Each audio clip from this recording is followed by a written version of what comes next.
Okay, check. Hello, everybody. How you guys doing? All right. Bit of an impromptu catch up here, and I'm still exploring this new live streaming software. So thank you everyone for bearing with me. I also have a mystery guest in the background as well. So I'm just going to go straight in because I know the brother's got 101,000 things to do on top of practice. So I'll bring him in, Mr. Nathan Szredni, and I'll just unmute you. Oh, oh, hang on. I'll unmute you. What am I doing here? All right. There we go. I've unmuted you. All right. I'm talking. Can you hear me? I can hear you. How are you? No, it's the first time we're connecting like in this. So welcome, brother. Thank you for joining us and wonderful to meet you, sir. Pleasure. And likewise. Now, one thing I need to get done straight away is I'm going to just pop your name up.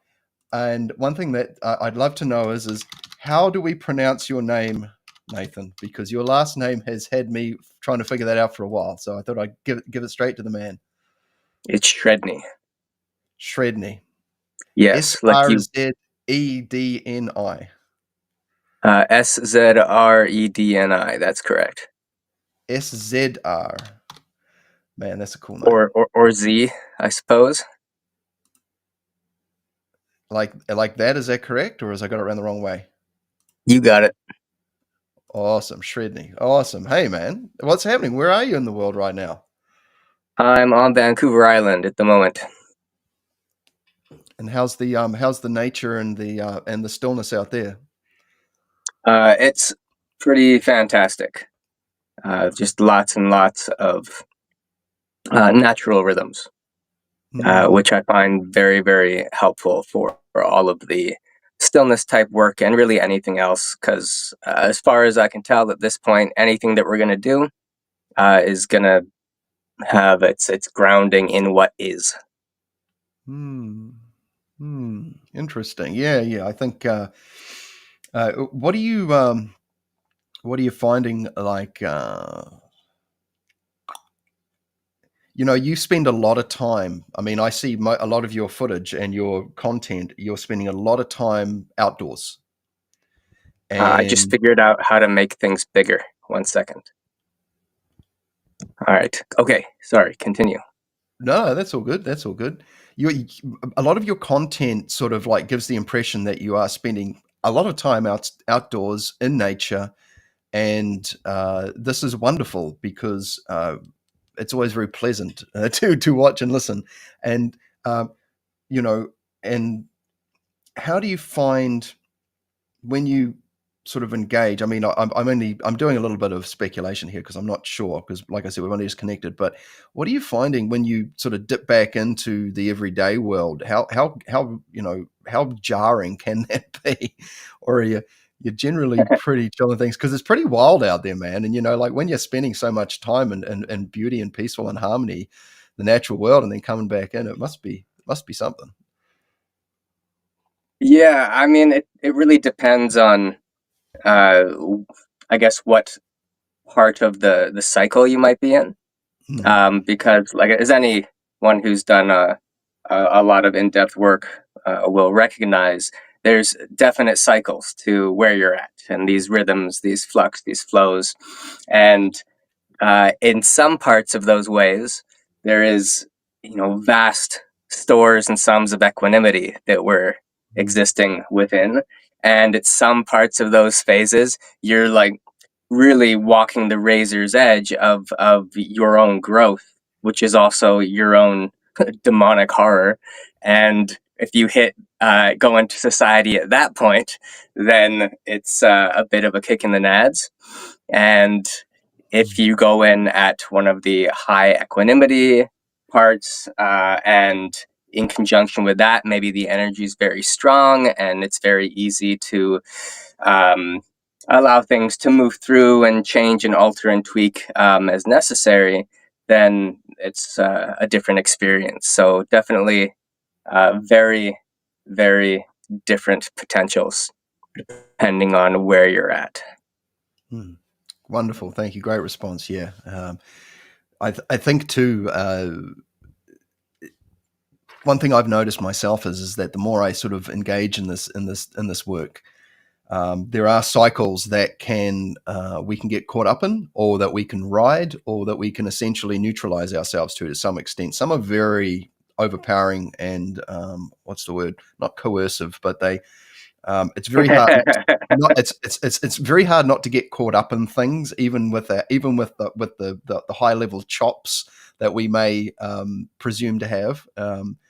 And I mean, obviously, I'm in a metro kind of urban area, and so I'm feeling it all around me. I can feel the neighborhood, so to speak. And we've got a lot of stuff happening in New Zealand here that's prompting all sorts of responses and things like that. And I've got to say, like, I've got to go out. I'm very blessed to have a section of forest out the back of my property where I can just go and just recalibrate myself with what seems to be more of what harmony is. And cycles are cycles, and we've just hit spring here, and the one oak tree is fully in bloom. It's all nice and lush and green, and the other one is yet to sprout. And you can stand between them and almost go, yeah, there's almost a contrast here, and you can kind of feel even though they're the same species, there is a time delay, and that can kind of be picked up on. Sorry, I'm talking about a bunch of stuff here, but I'd actually really love to hear from you. You're Mr. Adventure, and I'd love to hear what you've been up to and what you got coming up, man. I mean, we are going to do a one-to-one special talk at one point in the near future too, so we can flesh out a bit more detail. But tell us what's happening, man. Oh man, well, I guess we'll just use the platform you just opened up with like these almost like pulling a back a bow and arrow when it comes to time delay and types of resistance and flow, and almost like, I don't know, like a metaphorical proton gradients of life, right? In terms of that cycle that starts to spin and unfold. And I mean, you're in a city and you have some nature behind you. I think one thing is like, sometimes we impose restrictions on what harmony can be, right? We often look at it as something static, and we go like when you walk in or walk into a city or roll through for brief periods of time. If you're me, there's different layers of harmony that are fluxing and moving, different densities as well that things are working at, and different, how can we put it, like spectrums of equanimity that can be worked through depending on what it is that you're around most. And I found, like, I lived in the city for a long time while doing the same, kind of pretty in-depth work. And I mean, there's definitely something to going on retreats, or I did one of those with a bunch of people at a center, and then I was like, you know what? I think I can do this on my own.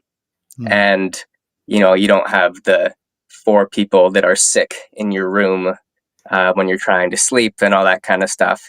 But there's something to going outside of society and outside of those rhythms and those particular densities to experience with ease higher densities and higher frequencies, and really get out of that space. I mean, if you go back into more traditional trainings, like they're often like years worth of vows of silence, right? And what's the value in not speaking, or what's the value in not having anyone to speak to if you're out on your own in the middle of the woods? So, in this sense, it's a little bit environmentally facilitated instead of structured, you know, in temple protocols or whatever that you have to follow. But either way, you don't have the opportunity to engage in all the negative habitual nonsense, that we have going on. You get to experience that in its full power with just you and yourself. And I find that the speed at which we can grow is drastically increased. because you never have to go down and clean the daily lower end, kind of lower astral dense stuff out of your experience. You can just start from where you left off the day before, which is great. And then you keep and then when you do experience or have to work through that denser stuff, sometimes the contrast is pretty monumental, because you might not have had to look at it or have it, shoved in your face with too much regularity. So, there's a lot of adventure on all spectrums, whether you're in the city and you're learning how to harmonize and neutralize, that stuff that's working at those particular layers of density. And when you have the opportunity to not need to deal with that, then that can, have its own positive attributes as well as it has its own pitfalls. There's always like pros and cons to everything, depending, I think, on what we want to look at. I don't know, what's it like for you? Yeah, I like you said, that contrast word is such a valuable tool. It offers you like, and I like what you said with the bow and the arrow too. But yeah, as far as contrast goes, like, I'll go up into the village. I have a beautiful little village up here that's part of my, I'm part of my life, part of my love. But I got to say, I go up there and I talk to the peeps, go and see some friends and colleagues and just people out on the street, and then I'll come back and I really notice the difference between. It's a stark contrast. It really is between those two sorts of worlds, if you want to call it that. But it offers opportunity as well. Like if we're just in the peaceful platitudes all the time, we kind of, that contrast gives us almost something to remind us of, like, where we've come from in a sense, and and gives us a 180 direction. Well, not necessarily a 180, but we know what comes with that when we enter into that world. And if we bring some heavier weights back with us, and we've got to clean those off, what I find is that I become far more appreciative and grateful for what I have discovered.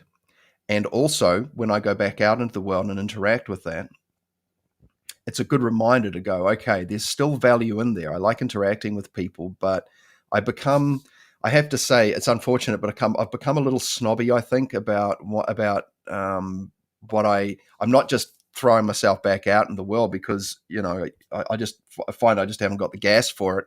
I want to plug all that extra juice that I've created back into the training. And so I'm learning to meter, I guess, and find the sweet spot of interacting with, I'm not going to call it the old world, but, like, like I've come from corporate, and I've come from working in schools, and I've come from leading I had a very public profile, and that, I struggle to do that now. I just find it intensely draining, even with all the practice.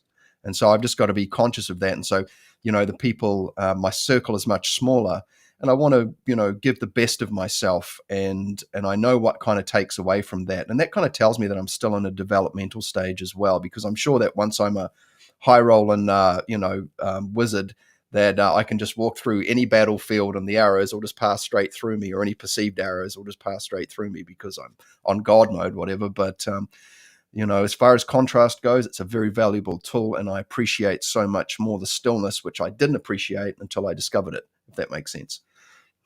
Right, of course. I mean, that's something I have very vivid memories of first recognizing that, oh, like, you can just be at peace.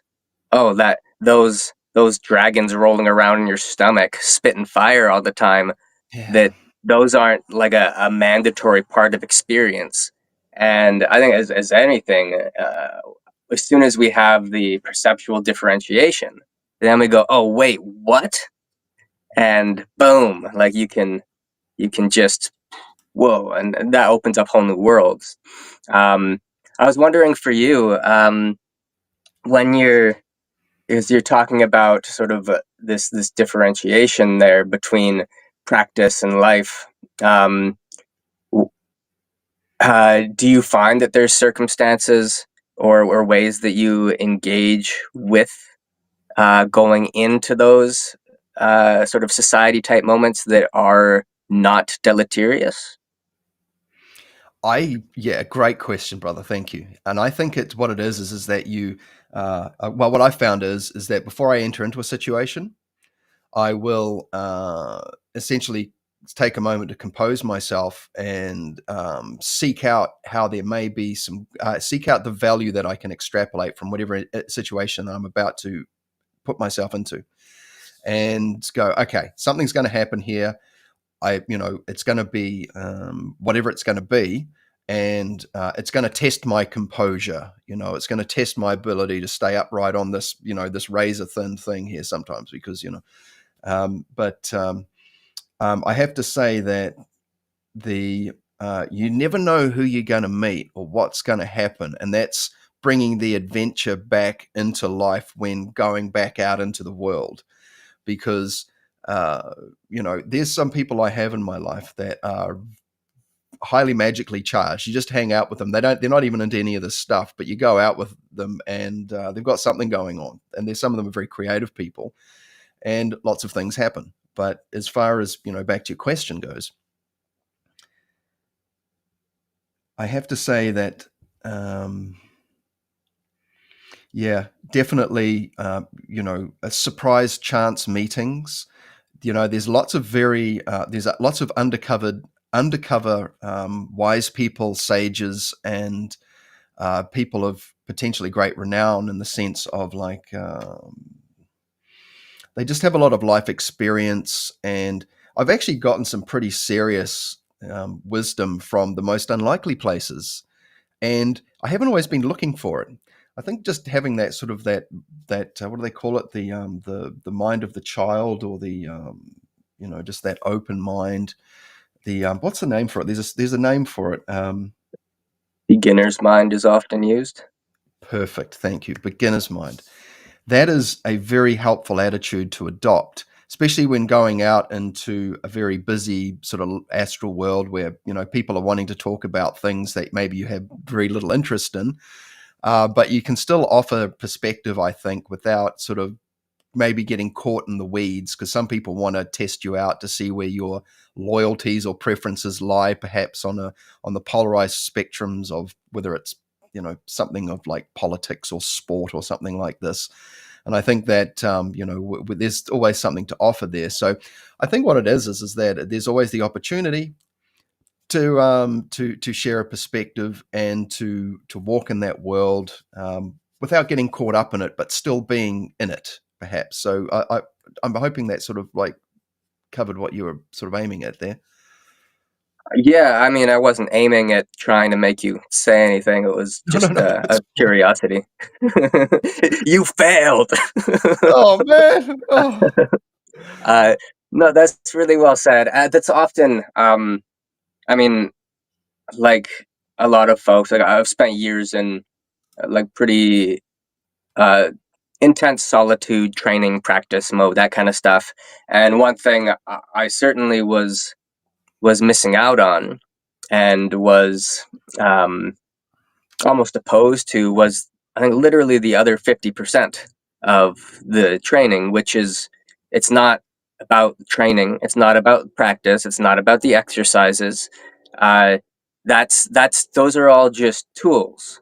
Those are all just doorways to open you up to potentials, and those potentials reflect and manifest through the other half of life, which is, I think, like you so aptly put, the various types of synchronicities that occur, who you meet, opportunities that open up to you, um, all of this interesting stuff. And when you start looking back at cause and effect, and you start looking back at greater and greater arcs of time, um, and how one thing leads to another, and intuitional decisions that are made, um, whatever might be there's some pretty phenomenal things that, and patterns that you start to notice. If I hadn't done A, then this whole cascade of events would never have occurred that led to this thing right now.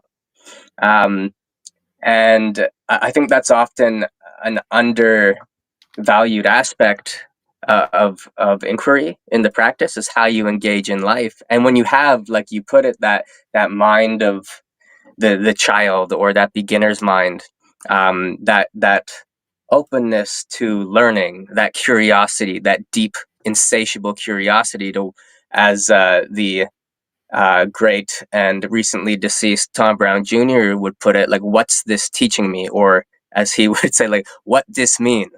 Um, and what's this teaching me? When you have that deeply instilled, then everything becomes a really peculiar source of inspiration, because you can look at it at lower densities, which I don't mean that is like bad. I just mean closer to physical densities of, like, okay, what happened? What happened here? And what's going on? And then you start going into more and more refined or lighter densities, and it's like, whoa, you start looking at uh, higher types of attunements and relationships at all these different levels, and there's so much like fascination and fun that's going on that I mean, for me, if I'm out by myself, sometimes the only interaction I'll have with another person will be like, "Hey, how you doing?" with the grocery clerk, uh, a couple times in a month, and I might not have a conversation, like an actual conversation with somebody, for more than a month on end, weeks on Mm. end. And what's I find very interesting is that when those do come about, the value given to them is much greater because they're in scarce supply.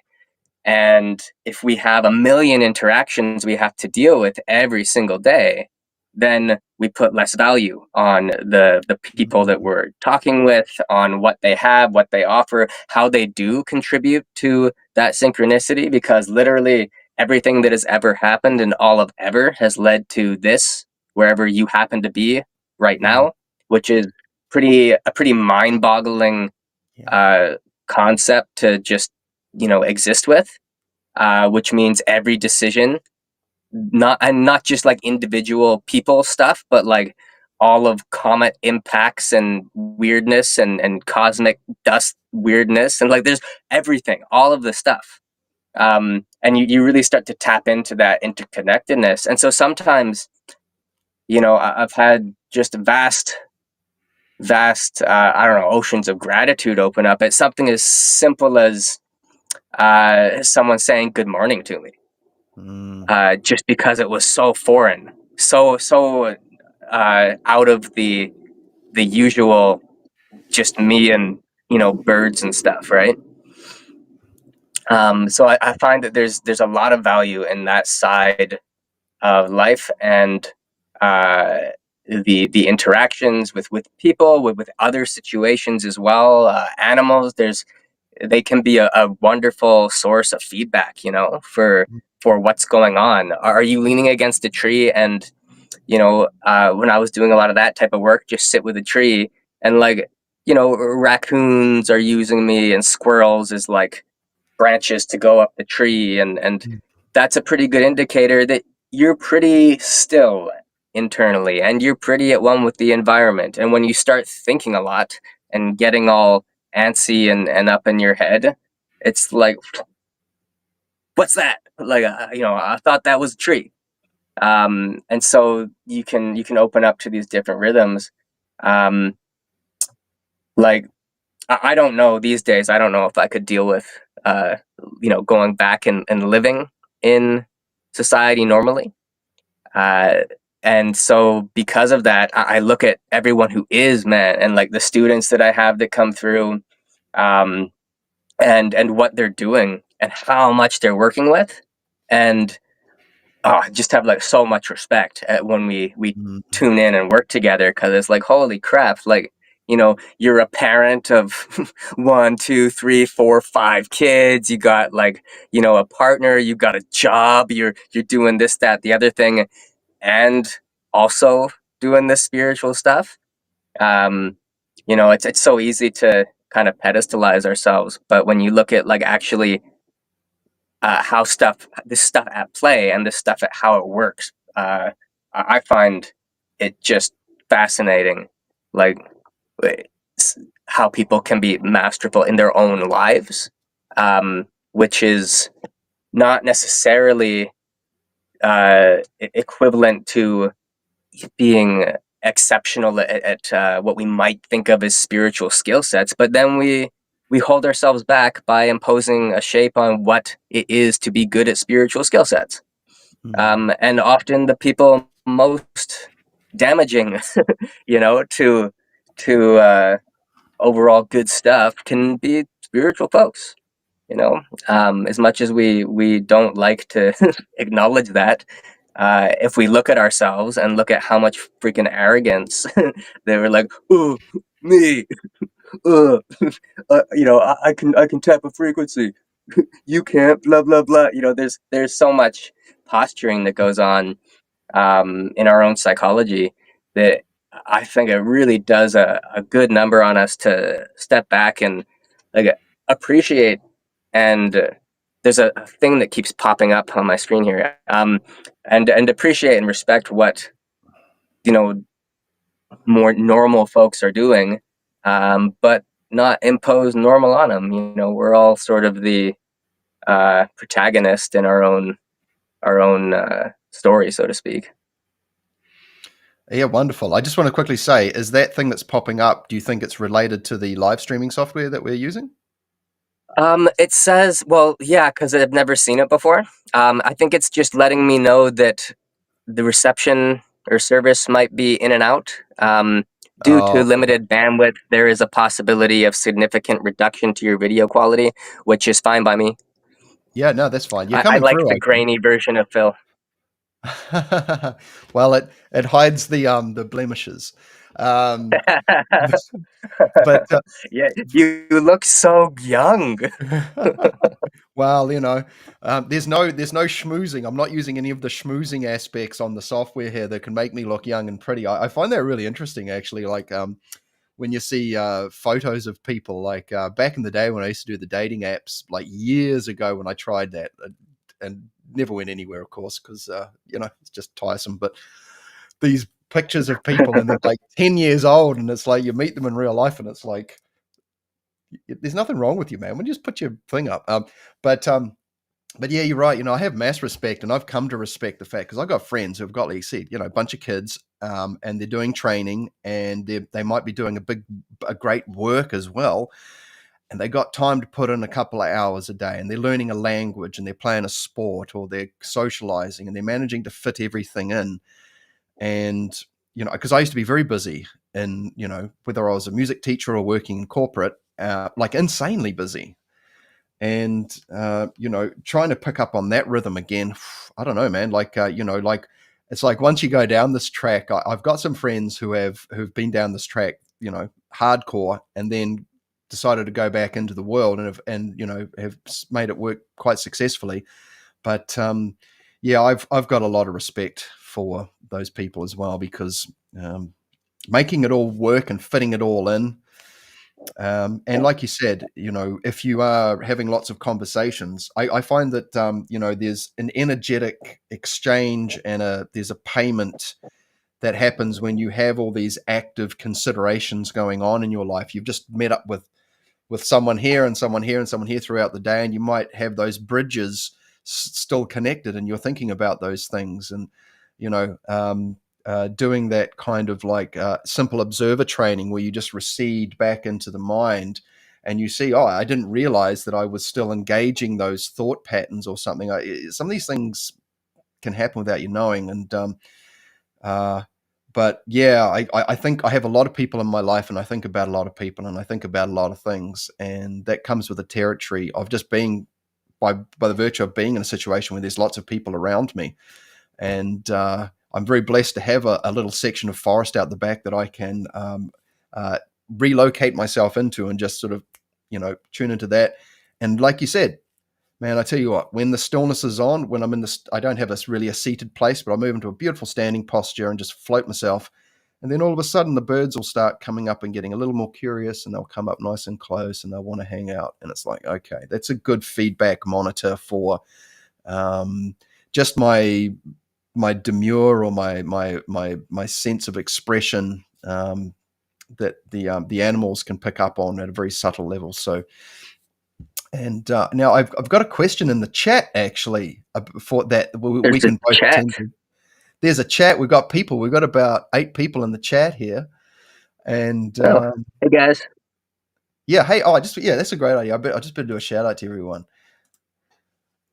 Welcome, everybody. Thank you once again for joining us on this very impromptu catch up with Mr. Nathan Szredni.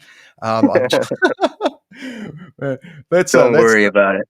I won't, but it's nice to take on the challenge of new things. So if anyone's in the chat and's got a question for Nathan or myself or Nathan, or anywhere and anything in between, please throw it in. Let us know how the audio and video quality is, how the new format's looking. I'm still playing with it. I appreciate it.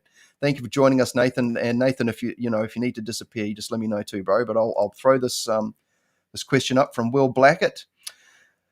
Where are we? Hi, guys. Poor breathing and building the ball in different natural settings. Rasmus, meaning Mr. Mark Rasmus, who I know Nathan knows quite well, has some thoughts on this subject. How about you two? Well, Nathan, I'll throw this to you first. Poor breathing and building the ball in different natural settings.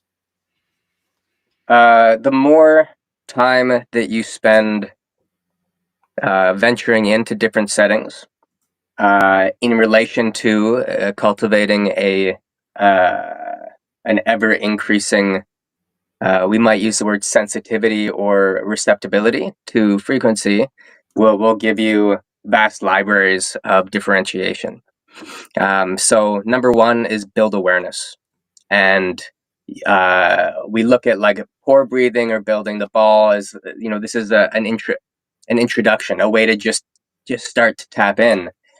Maybe you're working with that sensation between your hands, then you pop that into poor breathing through a field, or running it through different internal like facial harmonies or energetic type through flows and stuff.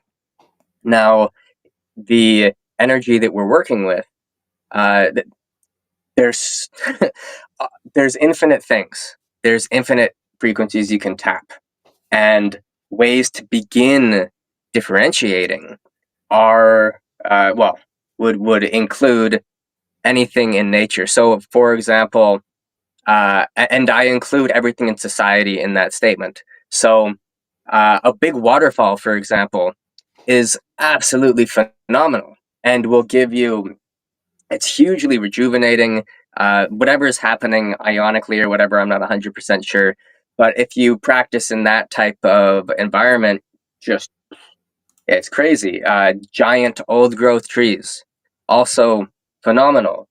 Now, both those things are great for, say, strength of energy.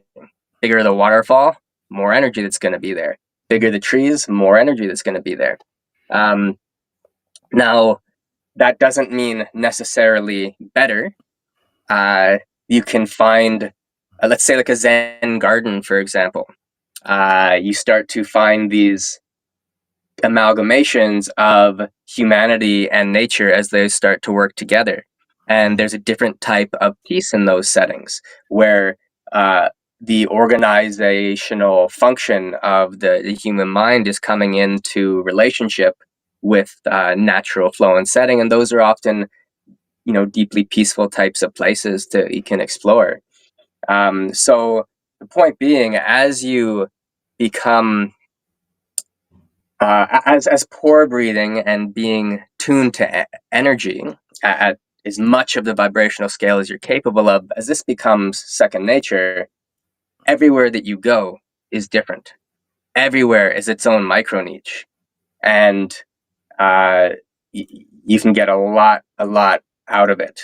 And you will start through that awareness to go, oh, okay, if I am feeling this way, I know that going to this particular type of environment is really, really helpful. And this slowly starts to expand to a level of skill where you can bring those environments through your own energetic skill sets and development to wherever you happen to be in the moment. Typically, this is done quite well through the Akasha. And so, I've spent time loading these areas. I'll go to these areas and I'll load them into an amulet. And that's an easy path back. And then, of course, with different gradations of Akashic skill, you can get back to areas in a different way as well. That said, actually go to the areas with your actual real body and the thing of you that is, according to most people and things around you, that has exterior, and go to those places in real life and spend time there and change places, and you'll get to notice a difference. I remember one waterfall hike I went on it was somewhere in the States. There was like 12 giant waterfalls that you would get closer to, and then you'd experience the difference as you got closer to that energy. And then as you started walking away further, you could feel the change as it subsides, and then you get closer to the next one and you feel the change again. And so differentiation is the key. Differentiation is the key to building awareness and cultivating awareness of this stuff. And so the difference between a giant tree and a waterfall, if you can figure that out, cool. If you know where there's a waterfall, start paying attention well before you get to it. Start pore breathing well before you get to it so you can observe the change, because we will fall into the habit so easily of, well, just things normalize. We don't experience the difference anymore. So we can't differentiate, which means we can't consciously tap it. And that's a really big part of all this stuff, is working purposefully with awareness of cosmic forces. And as you do this, this will lead into differentiation into, more subtle energetic spectrums, such as like Kabbalistic studies, planetary and constellational studies, and so much more. End of thought. Phil, what do you think? Yeah, so basically what you said, and I will just butt that up with it as well and say, look, so when I discovered tree qigong, okay, so I saw this wonderful video and by Mark Rasmus saying go up to a tree and do this kind of stuff. There's several videos on it. So I go up to this tree down the back, and it's a particular species, and mentally transfer into it. Okay, wow. Okay, so this is what I'm noticing. It's a bit of this and a bit of that. And then I went into the to the next tree, which was a different species, and was like, oh, this is different. Okay, it feels like this and that. Okay, there's a contrast between these two species. Now the third tree was the same as the first tree in species, but it was a bit bigger. And then I was like, oh, okay, well, it feels the same as the first tree. Isn't that interesting? So, but it feels more. There's a substantialness increase to it that's more. And so what I'm doing is that this is I'm not paw breathing at this point. I'm not building the ball to answer the audience member's question here. But what I'm saying is that uh, engaging these types of activities that deal with subtlety and nuance, I've found have brought a new appreciation and new value to these exercises that I discovered, because some natural situations, like you said, of waterfall versus a tree, they're natural, it's quite a wide term, but they do offer their own kind of idiosyncratic or uniqueness that can be differentiated. Now, if you don't spend a lot of time in nature and you're just getting into these practices, everything will just be like, wow, awesome, this is great. But when you're able to zero in on what separates how things are different, the different similarities and the similar differences, and you can separate those. I've made a note. I'm going to find out what the story is about this thing that you have to keep tapping, because it's I'm sure there's a way to turn it off. But yeah, as far as paw breathing and building the ball goes, I mean, they're separate exercises, but they come together. And I just want to say, obviously, discovering Mark's work was monumental over the last bunch of years of like going, because everyone knows how to do this generally, and they'll get a 2-minute exposition to it. But when you mix that with the paw breathing and you go, oh, wow, okay, I can see how this opens doors.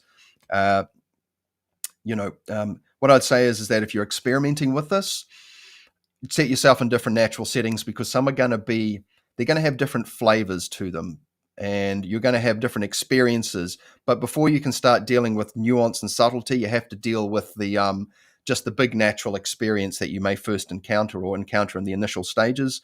And then you can start to go, oh, wait a minute. they're similar, but they're different. And being able to notice that by developing our perceptual capabilities through the practices, that's when we find new hidden treasures to explore as well. Pore breathing, so important to be able to learn how to intrinsically feel with your feeling bodies, and building the ball puts it outside of you so that you're not basically having your awareness captured by your physiological activities. Digestive processes can be very noisy if you're eating and then going out and practicing. There's a lot of detail and small things that can impact how you experience it.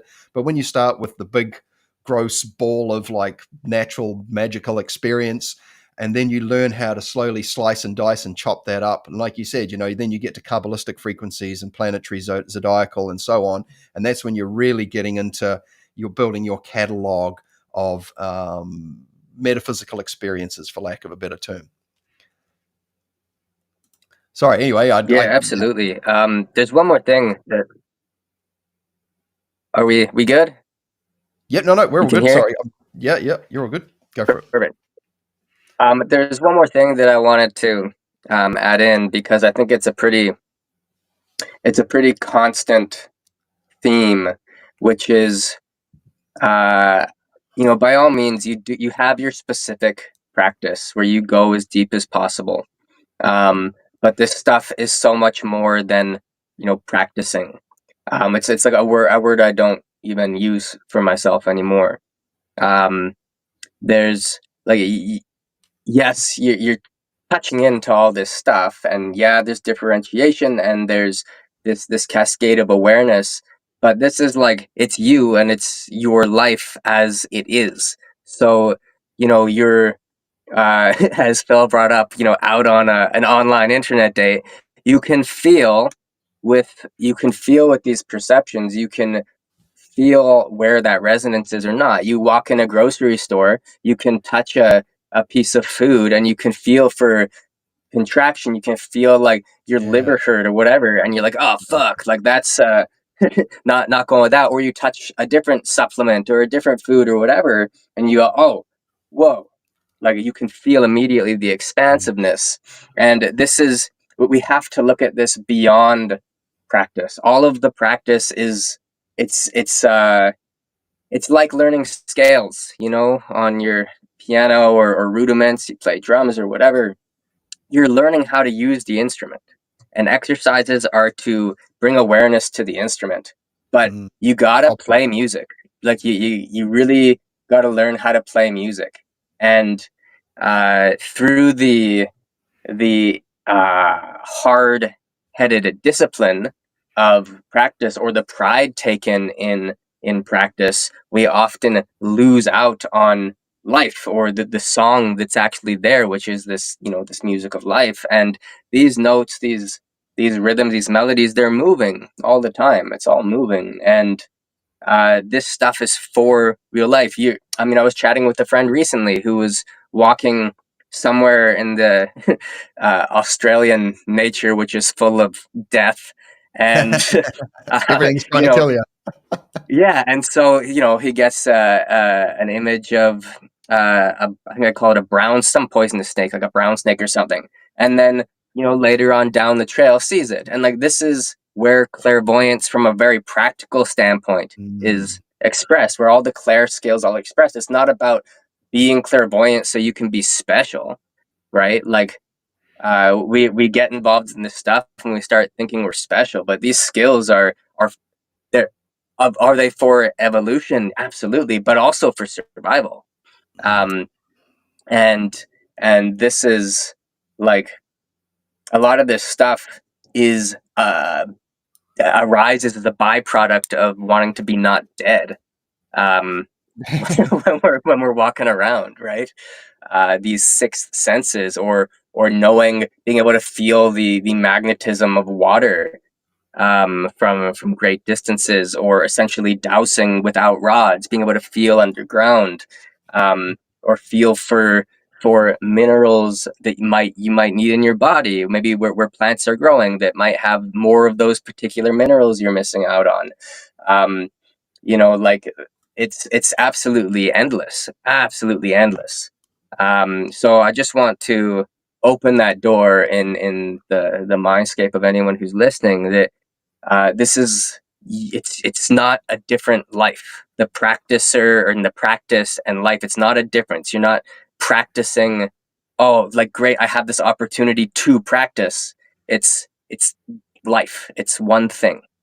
And in the beginning, yes, there's differentiation because we're opening and awakening all these different capabilities and capacities, and that's very natural. But the movement towards unification is that it's a good goal to have, to really settle into this unification, because that's where the purpose comes from. That's where the deeper purpose comes from, and that's where deeper connection and deeper power is, and deeper dissolution comes through that purpose and through that connection.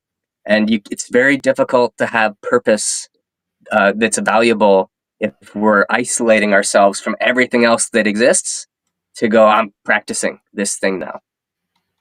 So unification is a really great thing to have in the back of our minds as we do this. End of thought, Phil. Now, while you were talking there so wonderfully, I just thought I'd better put up some stuff to give the bro a plug here while I'm playing with the software. So taichiinstitute.ca and YouTube Maverick Mystic is the best place for people to find your work. I just wanted to put this in. It might be the Maverick Mystic. The Maverick Mystic. Oh, yes, you're right. It is too. Sorry. Hang on. Let's get that squared away.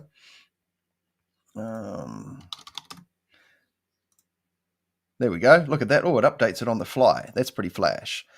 Yeah.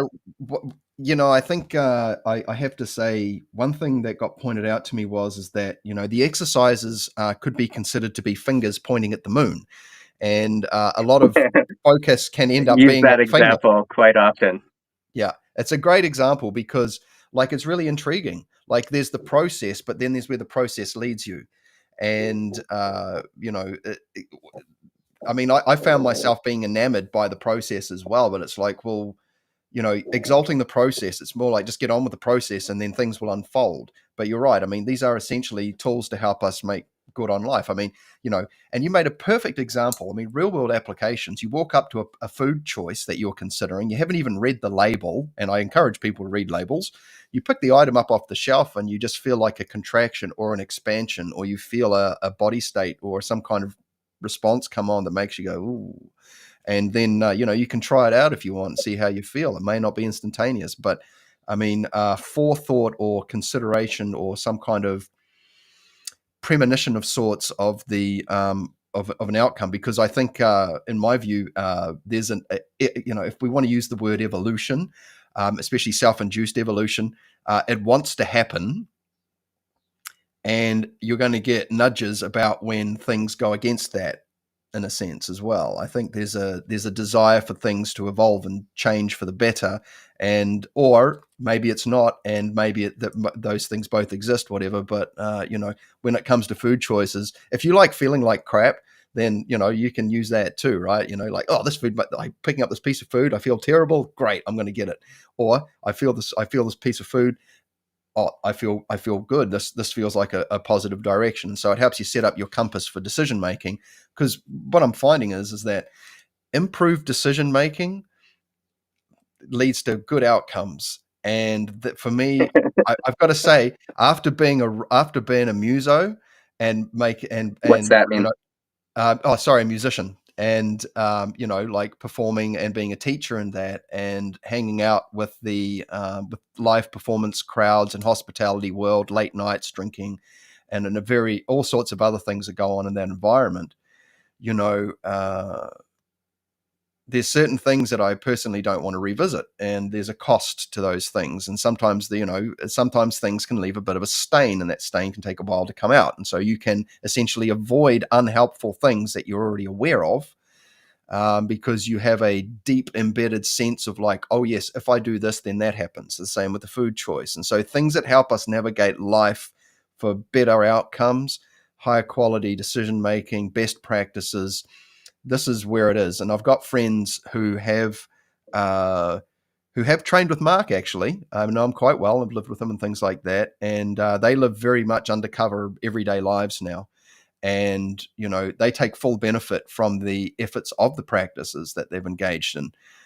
Just for everyday life, they've got families, they've got jobs, and they've got things like this, but they've got an edge, if I may put it like that, an edge to living life, because they're able to perceive things outside of the normal spectrum of ability. Oh, absolutely. Absolutely. And I mean, it starts to get weird, like, what you can pick up on. And there's, this is where purpose becomes important. And, being what, almost whatever this means to you, but not quite whatever, like a good person, developing the actual individual, which ideally happens as a byproduct of working with more and more refined frequency. But sometimes there's some not so good folks out there who do this type of work. And if you're increasing your edge, so to speak, you can be doing a fair bit of harm, which of course is a cause for uplifting effects at some other point as well. So, hard to really cast judgment on anything. But it's definitely worth pursuing. Like, okay, what are the motivations? And if you have an edge, that's pretty useful. And having the mindset of that sort of synchronistic mindset, it allows for the potential of edges to manifest more and more, because instead of going like, okay, this is what I want and this is the only thing that can happen, you start going like, oh, okay, where's this leading? What are the potentials that come out of this thing? And to be open to that, to explore with joy and excitement, whatever starts to, rear its head in your path, and to not have a definitive shape or form that has to take, and that it can keep growing and changing. That's a pretty cool place to be. And it definitely, I think, enhances the capacity to stay tuned to that edge, because you're open, Yeah, I love that, man. Thank you. You're right. And man, I have to say, like, the old patterns of thinking are hard. They're well-worn wagon ruts or grooves. They've left score lines that will, or scar tissue, or they're just there, and we work on those, moving past them or dissolving them or whatever. But this idea of just being open to, whatever might happen, with a sort of like, it's like, oh, the old opportunities that we may have shied away from or been averse to have now become, oh, I kind of see things in a whole new way now, and it's very refreshing. It's like the sort of reopens up the adventure of life, where things that may have been tired old tropes are actually like opportunities for exploration, and the harvest potential, whatever that is, whether it's wisdom, stillness, or just a fun outing, sort of takes on a new look.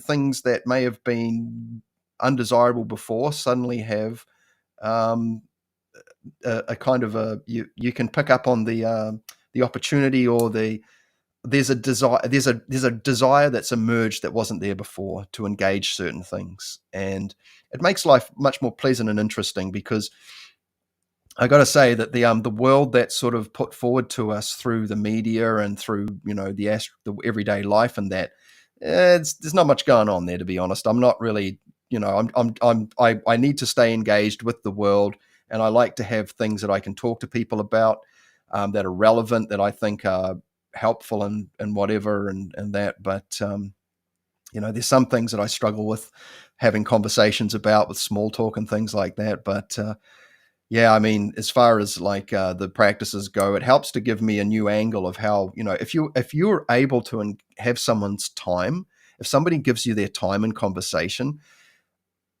I'm starting to recognize that is actually like a blessing, to have someone's attention and time, that somebody is giving you that. And that's why I want to say thank you to everyone on the chat that's watching and listening. Thank you so much. Please make sure you go check out Nathan's work. I've put it here. He's regularly on YouTube and on Facebook and Instagram and all these places, and you can find his work there. Please go and follow him. He's got lots of wonderful thoughts and wisdoms to share, and he's always out in nature. So he's out there. He's on the job. He's out there in nature. What's the report? What are the trees saying, Nathan? What are they telling us, man? Coming to you live. Yeah, listen. Perfect. Period. That's it. What a great time. Let's bring up your I'm going to play with something here. I'm going to add your website to the screen. Oh, I'll see if I can get this cool. right. Yeah. I'll bring this out the front, and I'll see if I can make it bigger. And it just, okay, so I'm not sure how to do this, so I'm going to figure it out. Oh, here we go. And I'll pull that off. Okay, here we go. All right, sweet. So here's your wonderful, awesome, amazing website, Maverick Mystic Arts. I love that. One of my favorites that you came up was MMA, Mixed Magical Arts. I thought that was really cool. Well, Maverick Mystic Arts is MMA. Oh, that's true. Oh, bro, well done. That's nice, man. I love that. That's great. Okay. So get that easy mistaken clicks, right? Yeah, that's the one. That's how you play it, man. I love it. Yeah. And so you're offering a pretty wide range of things, and obviously, one thing that we both share is that we've both got music in a core. I am aware that you've been a drummer or are a drummer, and so that can play. I found having a previous life as a music teacher has given me so many wonderful analogies to draw from, and so I'm sure that some of that conversation possibly comes up in your teachings too. I find it very easy to relate to a lot of people on the street level with using musical analogies. Have you noticed? Have you noticed that musicians, you have your history as a musician, but also like people who are currently doing music have sort of an easy in to a lot of the energetic skills? Oh yeah, it's a great platform for starting. Actually, I think it offers, especially if they've learned to really listen. They learn to pay attention to what they're doing and creating. But yeah, I think too, and if they're working on their ear and that gives them a good door in for things like clairaudience too. But so yeah, I totally agree.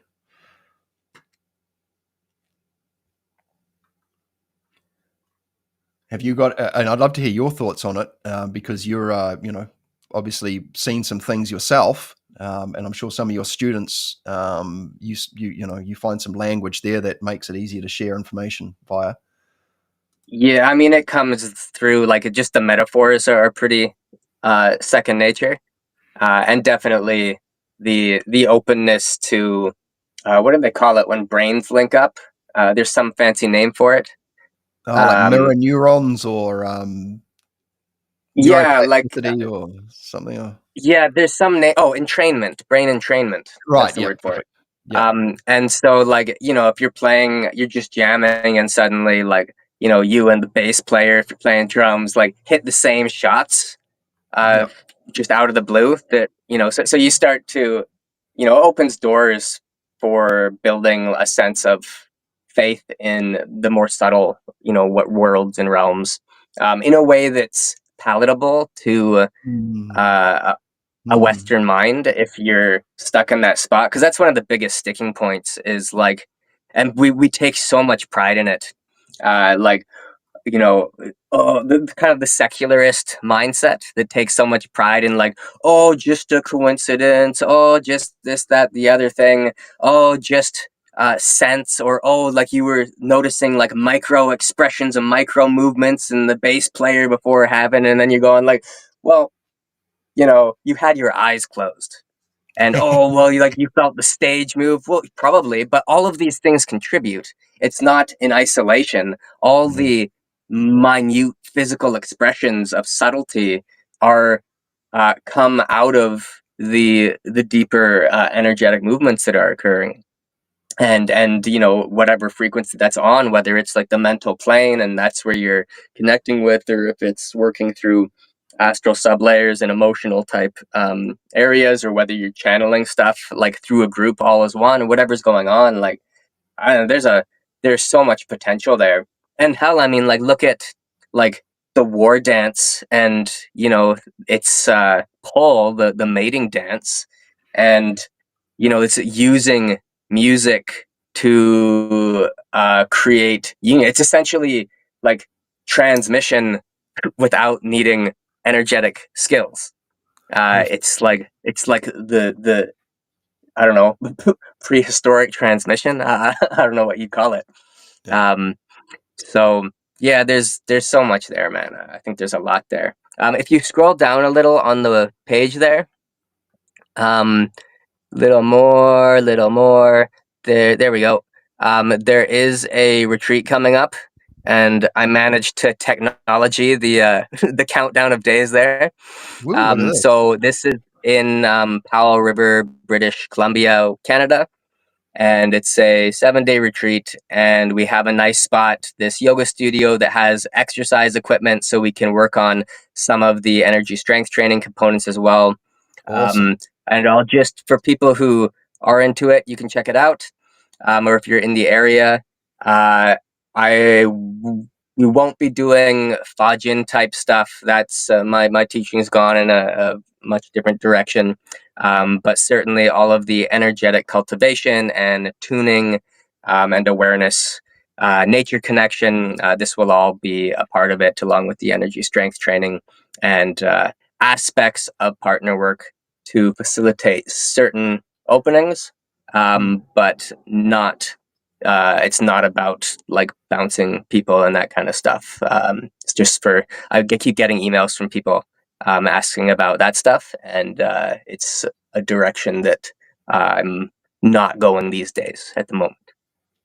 Fair enough. And I've got to say, after sort of just like briefly dipping my toe into the Tai Chi community, going, oh man, there's a whole bunch of conversations I'm glad I'm not part of yet. I'm keen to get into more Tai Chi actually, but as soon as you get into Far Jin and that, man, it's like, geez, it's a bit of a battleground out there. And I've touched hands with people and floated them just from watching Mark's videos. I've figured it out, and there's a thing going on there. I'm completely satisfied by it. But yeah, you know, for whatever reasons you're choosing to do that, I appreciate the fact that you're making yourself available to people, and you are obviously available for you know, one-to-one coaching via the internet and things as well. Is that correct? Yeah, I do video lessons online. Those are 2 hours in length. It's the time I feel it takes to really give the most, and for someone to receive the best that I can. So those are 2 hours in length. People can hit me up if they're interested. You can tell my computer skills are somewhat failing going through that and all the different angles of I pictures. love it. It's variety. That's what it is. It's Yeah, there variety. we go. This is the spice of life. Um, is my poor tech skills. Um, so yeah, there's private video lessons are available. I was looking into potentially doing like webinar type things. I do like the private sessions. People really seem to get a lot of value out of those. And if there's interest, I'll do webinars and stuff for people. If there's groups that are interested, and then if I happen to be in somebody's area, then of course there's live training, and these workshops that we're scheduling here in BC for in-person training. Wonderful. A All couple right. of interviews up there. Yeah, yeah, yeah. Yeah, Oh, my yeah, and mother's it's so close. cool. Like that picture for the workshop there. Down, down, up, up. Which one? Wherever it is. Yeah, yeah, there it is. Like that was lower or higher. I can't remember anymore. Lower. Um, it'll Like pop both? up with the time stuff. But like, there's cool. Like that's just in a hotel. That mandala is the zodiac, right? Like if you pop up just scroll up a touch there, or Oh yeah, the other yeah, way. yeah. Stop. Yeah, like there. Like that's the zodiac in the background. This is just on the wall of a hotel, right? Like Uh, there's stuff like this everywhere, and you know you might never. never notice it.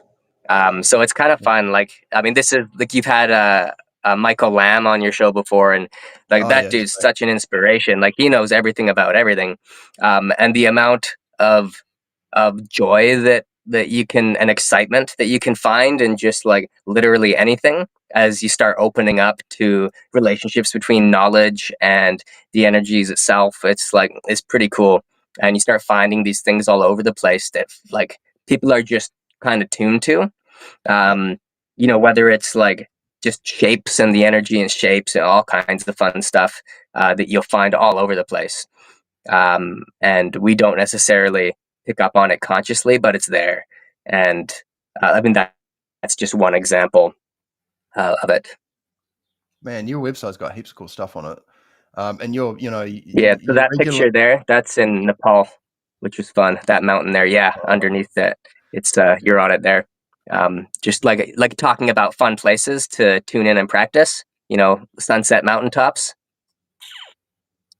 There you go, man. I tell you what. Well, Nathan and I are going to catch up for a sort of a, not so much of a planned one, but we're going to definitely catch up again and talk some more, because I want to probe the bro about some Tai Chi and stuff like that, because I've got a few Tai Chi people I want to get on the channel here who have trained with Mark and also are into esoteric topics as well.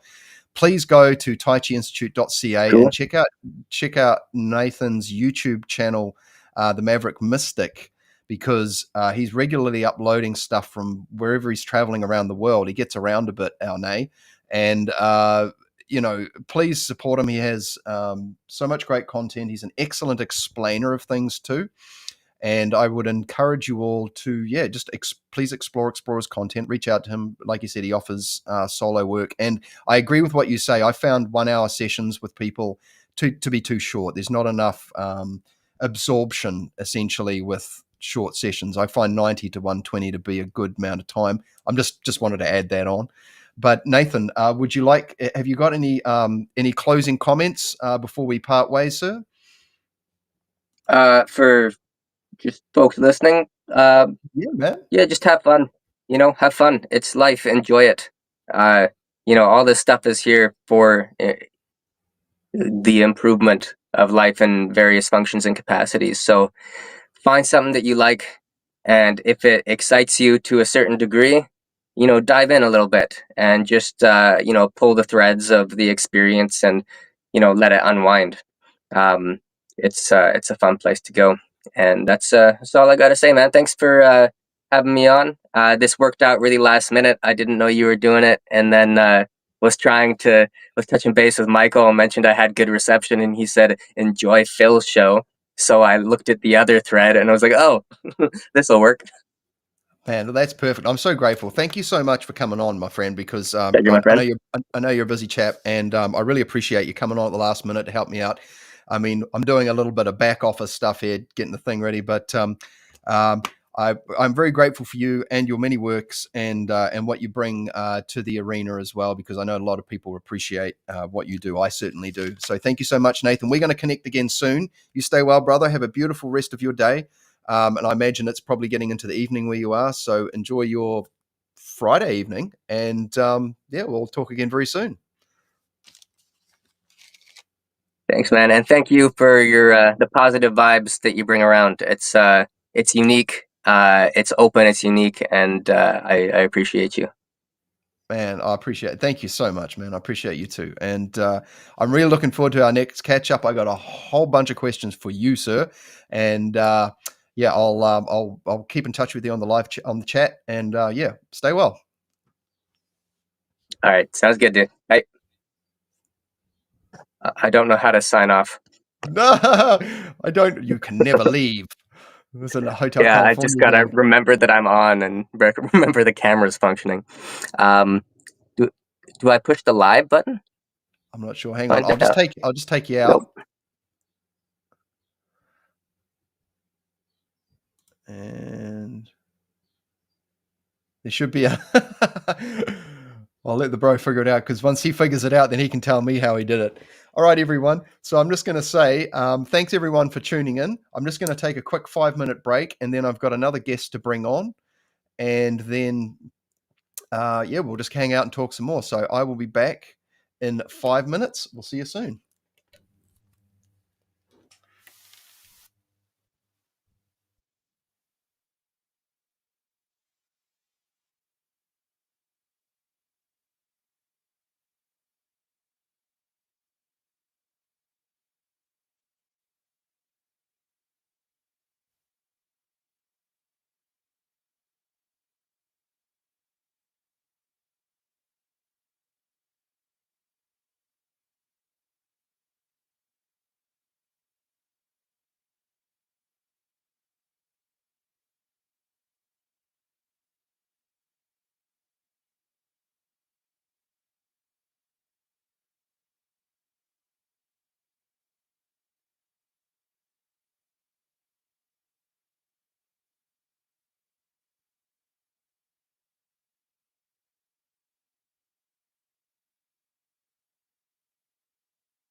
All right, hey everyone, thank you for hanging out. Made myself a cup of tea. Um, I've got another guest here. I'm just going to send the chap a massage. There we go. Hope you guys are enjoying the impromptu sort of hangout that we're doing here while I'm testing out the live streaming software. And um,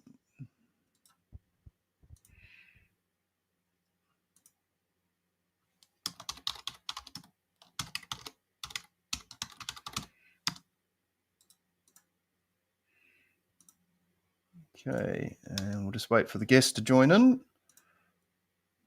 Okay, and pull that down. Exit screen share. Turn that off. Turn that off. Okay, now, so while we're... Oh, here he is.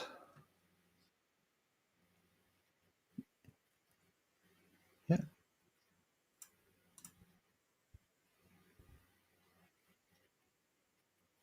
that's okay. It's funny I can hear you, but I'm not sure if you're coming through in the stream. If anyone's in the chat, can you tell me? I haven't got my guest on the screen. Can you tell us if you can actually hear the guest?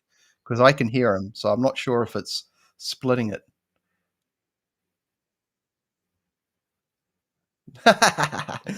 Can anyone in the chat just tell me if you can hear my guest speaking just before I bring him in? No, that's good. They can't. Okay, fantastic. I'm glad. Thank you, Seth. I'm glad you enjoyed that discussion with Nathan. He's real great. Okay. Anyway, let's bring on our next guest here. Right, Mr. Philip Harris-Smith. Always a pleasure, sir. Thank you for joining us. And how are you? I'm very well. Because I went and made a cup of tea, you kind of caught me on the hop, but luckily I've got myself a bit more composed now. But yes, I've been very busy. I think you have too, haven't you, Phil? Oh my gosh, don't even start. But yeah, no, absolutely, absolutely. It's good. It's good to stay busy. But tell us, please, what's been going on in the world? Well, I've been doing some lab alchemy, and that was very intense. But I've been held up by a need for a particular piece of equipment. The reason for that is I don't use naked flame, Oh, okay. because I've got things like repeatedly distilled alcohol in the box room that's my lab, and having a naked flame on a flask or on anything is just a fundamentally bad idea. So I need a piece of equipment to get a higher temperature, and I'm going to have to wait for that equipment because it comes from America. So I've got to. But up until that moment, about a week ago, I was full on with that particular work. And yeah, I've been doing an awful lot of that because I've been communicating with Genii in the zone girdling the earth about lab alchemy specifically because there was a few things I needed to find out. And fortunately, Barden gives us in his lists the ones that have specific areas of expertise, and they don't say things in a materialistic way.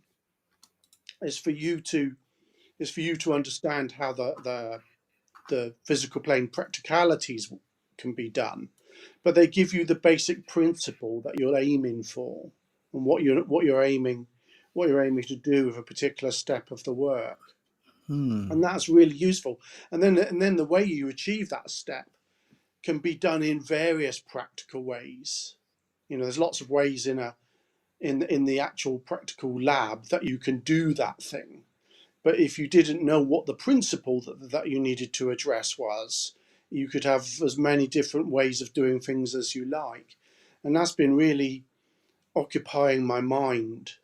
And I've been doing a lot of sphere magic. I mean, I've been looking at how formulas work with it as well. But that's been very much a focus over certainly last 6 weeks, and probably longer than that actually. Um, so yeah, that's the main thing. I accidentally stunk the house out a bit today because something caught fire, but when I do things like that, I do it away from. I actually do it in the kitchen, on the cooker, so a little small fire on the cookers, and then I get the CO2 fire extinguisher out and I sort it out, and there you are, everything's fine again. Like I say, I just don't have actual flame or any kind of burning going on in the lab. I suppose pyrolytic distillation is burning, but it's a kind of a different thing. That's the only thing that I do, and there I don't like I say, I don't reach the temperature to do that using flame on glass borosilicate glass flasks. It just seems to me like a really stupid idea. If I was to do something like that, I'm not really a fan of being in sheds and things, but I'd have to get a shed in my back garden, and then I'd have to do it in that. And then if there was a disaster, I could leave the shed, and the fire brigade would eventually turn up and hose down the smouldering ruins, but there would be no harm done. But yeah, that I especially in the winter, I'm not spending hours in a shed. That's just not me, So I've got to wait. I've got to wait for this equipment, and that's really what's occupying my mind now. When will the equipment come? And I don't know, of course. And there's no point in. I mean, I could do results magic to make it turn up faster, but that seems like I have an intuitive feeling that I shouldn't do that. That's the other thing about alchemy. Sometimes you've got to let it have its season and its own pace. You can't bluntly interfere in the same way that you could with other matters. You've got to let it have its own rhythm. It goes by the same hermetic rules, but the game's a bit different. It's a slightly different game, And you just got to roll with it. Do something else. Twiddle your thumbs, I hear you, and some things are just best when they're natural courses left to take. You can wag the dog's tail if you want, but sometimes the dog doesn't like that, and I'm the same. Like and especially in the former parts of my life prior to meditation, I was a very impatient person. And there's a reason why they say patience is a virtue. Like it's a willpower thing too as well. If you can just sit there with that thing that you really want to engage, and just sit there and just let that urgency die away as well. And I mean, there's things that I'm excited about that I can't wait for, and I'm checking for when the delivery is going to happen or something like this. And if anything, I don't want it going missing, because for some reason in New Zealand, when you get something courier delivered, even if you ask for it to be signatured, if they've got a thing that says something like, the previous owners at the address said, don't worry about signatures.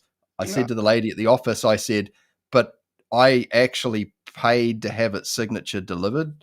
Oh yeah, but I said, well, can I have a refund at least? Or no, I'm sorry. It's like, anyway, without going into all that, like, they're basically saying, yeah. And then they're like, oh, no.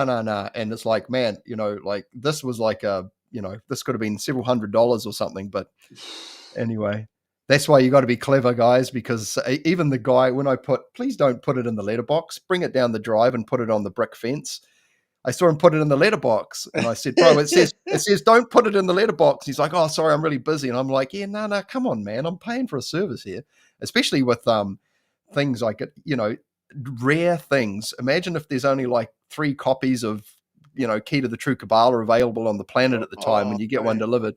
These are treasures that we just can't afford to lose, man. So anyways, I know the feeling. I'm really lucky because around my street, most of the Rhondda, your neighbours will take the parcel in unless they've had a row with you, which no one's actually had a row with me in this street at all, but rows sometimes happen.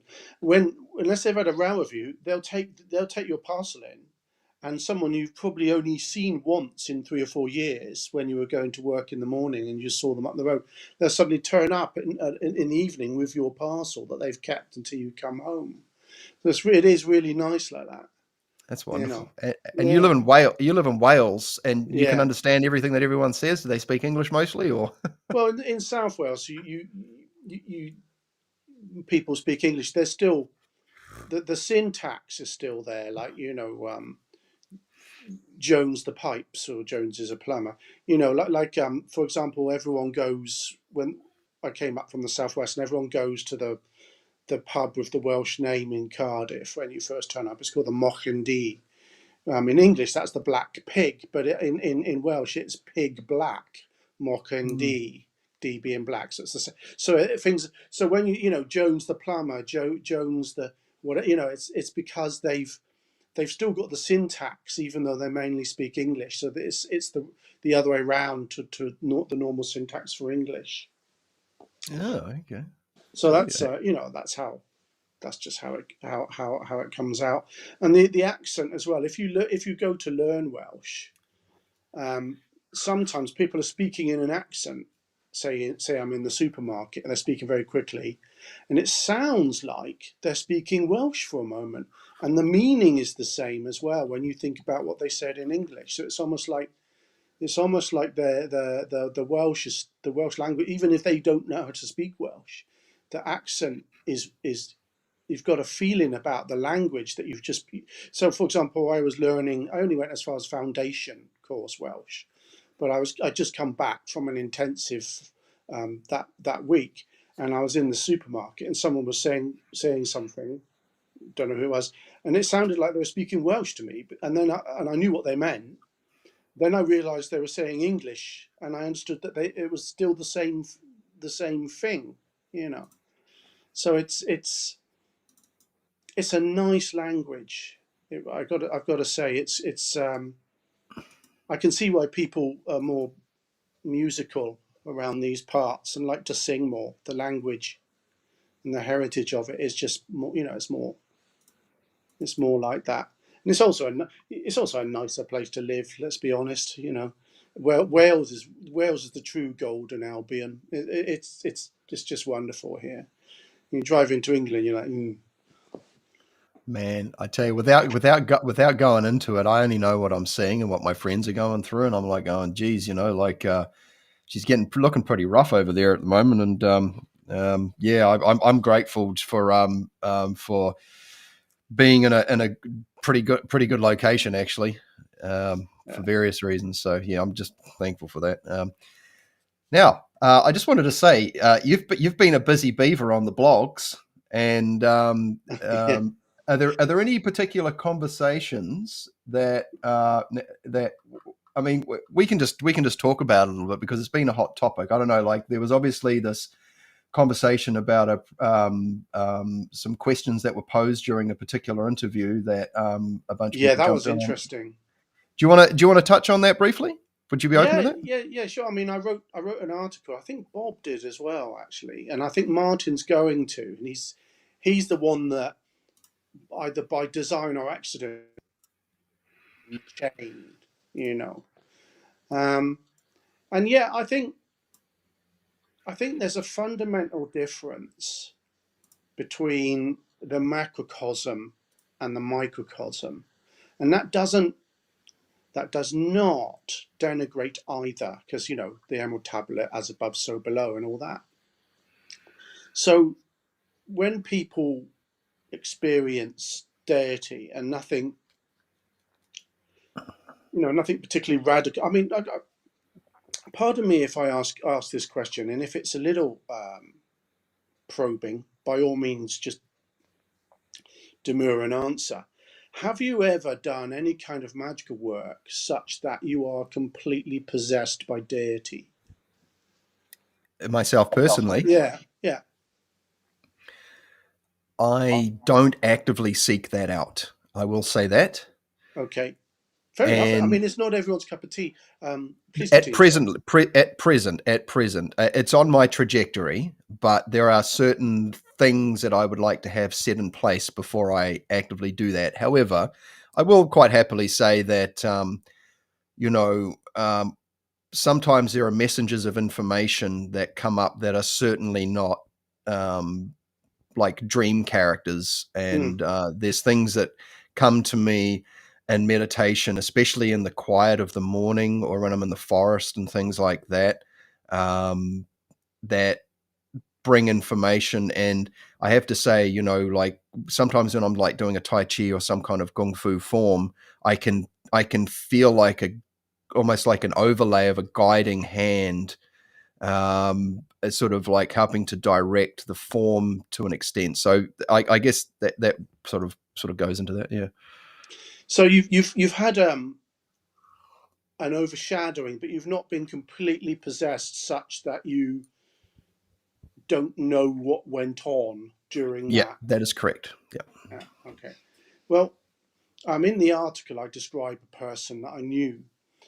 Rather than talking about something secondhand, way back in about '98, I did some deity work with some other guys, and it got to such a pitch that several times I was not conscious whilst other people saw me acting and behaving in certain ways, and my voice changed, and because we were doing work that was to do with a specific deity, they understood. They had, all the correspondences were there. They had certain things that they knew to say if to the deity, and they knew the deity would behave in such a way, and it wasn't me anymore. And there was several of us, and we were all working towards this objective. Other people achieved that objective in other workings as well, not just me. So what happens is, and I think there was actually a few TV shows showing this, and it's actually implied, for example, in some of David Bowie's stuff just before he died. Just before the deity possesses you and takes over, you start juddering, and it's quite unpleasant. And then what happens is you feel a sudden smoothness. That's you're gone, and the deity is now in place of you. Okay, so what I'm driving at with regard to these questions, and I'm deliberately choosing something that isn't in the Barden corpus, because I don't think it's just Barden where this is true. I think it's true outside of it. Barden doesn't talk about being possessed by deity. In fact, I think he warns against it and talks about imbalance if you do it too much. And that's true. He's absolutely correct. Well, he talks about evocation over invocation, doesn't he? Like that sort of second book is. Yeah, in the second book, he talks about the Godhead, and which is different to what I'm talking about. I'm talking about a particular specific pagan, if you like, deity. Not and this we know anthropologists have studied this, and we know that people do it. So I'm talking about that now. When the thing that I did and other people did as well but I'm only going to talk about myself, because it's what they did is private, so it's not fair for me to talk about their stuff. But what happened is that they asked the deity that had taken me over various questions that they had. Well, a couple was apparently spur of the moment, and a couple were pre-planned for if this occurred, and it took a lot of effort and several months and several cycles before this happened. In my case, it's not something that comes to me easily, and those the things that there was, it wasn't cryptic. It wasn't like an oracle where you get a riddle or a rhyme. The answers were clear, concise, and factual, and predictive of the future. And those things did indeed come to pass. And I only know about those questions and the answers given when I normalized and returned, and the deity had departed. I don't remember the questions, and nor do I remember any answers.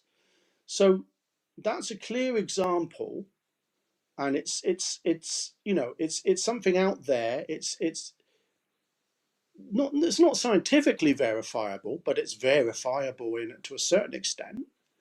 The deity told them something. They found out later it was true, or it happened, although not exactly as they thought, but it made sense perfectly to what the deity said with hindsight. And these kinds of things they're just a different cup of tea, mate. To you do a path working, and you meet, I don't know, Ariadne, and she gives you a symbol, and and you, that's good, but it's a different. What I'm arguing in the article is it's tending towards the microcosmic, and that is useful, but it's different. And what I argue is that the things that we have recorded, they go through, if you like, the filter of history. So the stuff where people in the past, maybe they were worried about whether they should plant quite yet or not, and then the goddess Demeter turned up and told them don't plant until next week, and sure enough it rained, and then they realized from the dream that they needed to plant the week after, not that week when they were going to. We don't know those things, they're not recorded. So what I'm saying is the microcosmic stuff is relevant, but that isn't the kind of thing that we have brought down to us in the history books. We don't know the extent to which it occurred. We don't know how much of an impact it really had on societies. We can only infer. Whereas when someone goes to the trouble of actually ending up being possessed by deity, then potentially that, not always obviously, but potentially that can have a greater impact, and we can have a historical record of it. I'm going on a bit about this, I'm sorry about that. I'm just trying to answer the question. There is a macrocosmic type of contact, and there's a microcosmic, and we don't really get so much about the microcosmic. And also, I don't think it's as reliable because you're inside your own head a bit more. Does that make sense? That was a really long answer. I'm sorry if it was too long. I can't hear you, bro. Yeah, no, I think that this is really important because there's a lot of people who are finding these works, and when they start reading through we'll just say the Barden canon, like it's a lot to take in, and there's a clear pathway laid out, and it's like you're going to you're going to have experiences along the way, and making sense of them, and you might be listening to far advanced practitioners way down the line. I'm speaking from the point of someone who's just coming into being exposed to the work, and there's things that, for example, like I say, Barden talks about that others don't, and Barden doesn't talk about that others do talk about. And we talked about this the other day, like with lucid dreaming. Barden doesn't really mention that. Another guest I had on, we were talking about, there isn't, say, a great depth of sort of information about sort of like physical body training. Barden sort of puts in some elastic body training, just go and find a thing and do it. But as far as these conversations for down the road go, it's great that we have speakers like yourself who are able to, and I will say this, able to elegantly sort of articulate them in a way for a modern audience so they can get their head around it. Because those questions that were posed by Martin were great because it's prompted discussion. And I would like to think it's a very gentlemanly sort of like discussion as well. Like everyone's plays nicely and brings forward, valuable considerations based around the things that were brought up. And, as far as like, the spiritual realm, like these spirits, like this is no joke, people, there are certain things you want to have in place before you start. And there's methods for doing this. But in regards to this line of work, if we use the Barden conversation and the Barden path, for example, like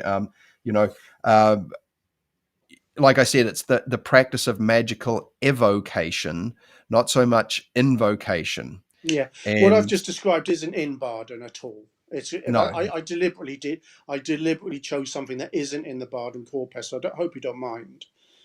Complete deity possession yes, is not something that Barden proposes, suggests is a good idea, or gives any practical information on. It's totally outside of, it's certainly something that occurs. Yep. As I say, anthropologists have a lot of evidence of it happening all over the world, but Yep. it's not a Barden practice. No. And I, as I say, his suggestion that it can lead to imbalance is a reasonable suggestion. Yeah, and this is important, like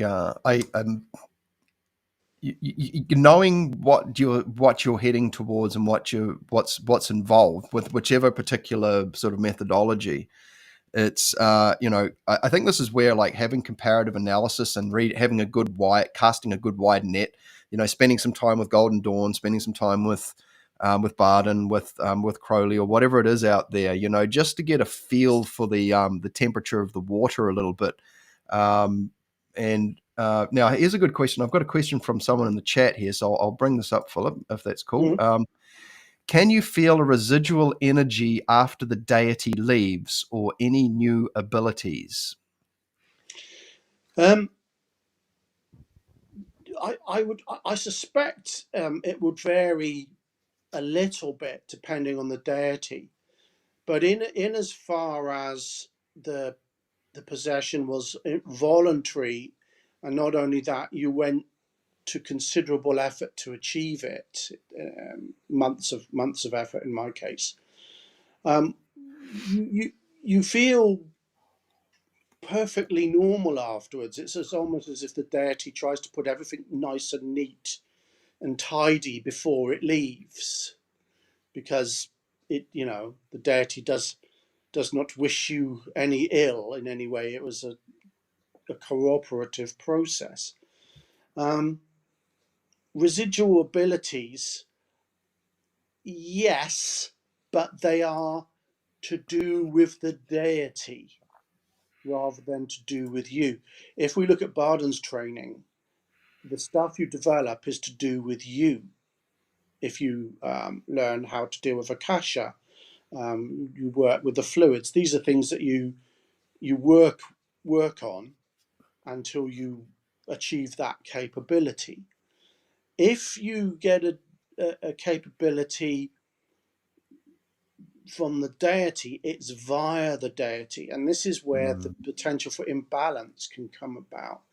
So it's actually inadvisable, and in actual fact, with that particular work, the schedule was to work with one deity to this incredible pitch of complete possession, and then work with its exact opposite and achieve the same level with the not the opposing deity, but the entirely contrasting deity. So we didn't do anything with Roman deities, but for example, Mars and Venus. You work with one, then with the other. That would be a natural balance, and that would be how you. But with regard to abilities, yes, yes, but it's a bad idea, is perhaps because you would feel the deity expressing through you when you employed that ability. In other words, it's from the deity, it's not from you. You haven't developed it. It's granted. But by maintaining that channel, you continue working with that deity. And the in my opinion, the possibility of imbalance will gradually increase, because you're still bringing through the same energy, rather than moving to a different energy. So I certainly worked with one deity to that pitch. Then I spent another, I think it was a good 9 months. I'd have to check my diary, but it was, and then I finally got the second one was easier, and I don't know if there's a relationship between the two that made it easier, but the second one was to balance out the first. So any capabilities that I could feel were there, I deliberately didn't employ, because I didn't want to stay stuck on one setting on the dial.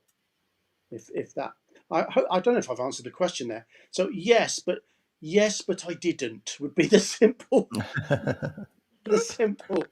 answer. Yeah, thank you for that. Oh, that's a better view. Yeah, okay. So if I was going to put my 5 cents in with my limited experience, the times that I have experienced deity, as in like an external kind of intelligence, it has certainly left me something to think about, that I feel that I kind of need to work through. It's an experience I found to be very unique. And as far as ability goes, yeah, I'm also like, I think, I presume, and Philip, I'm just going to drop you out because your camera's frozen. I'll bring you back in. Hang on, let's try that again.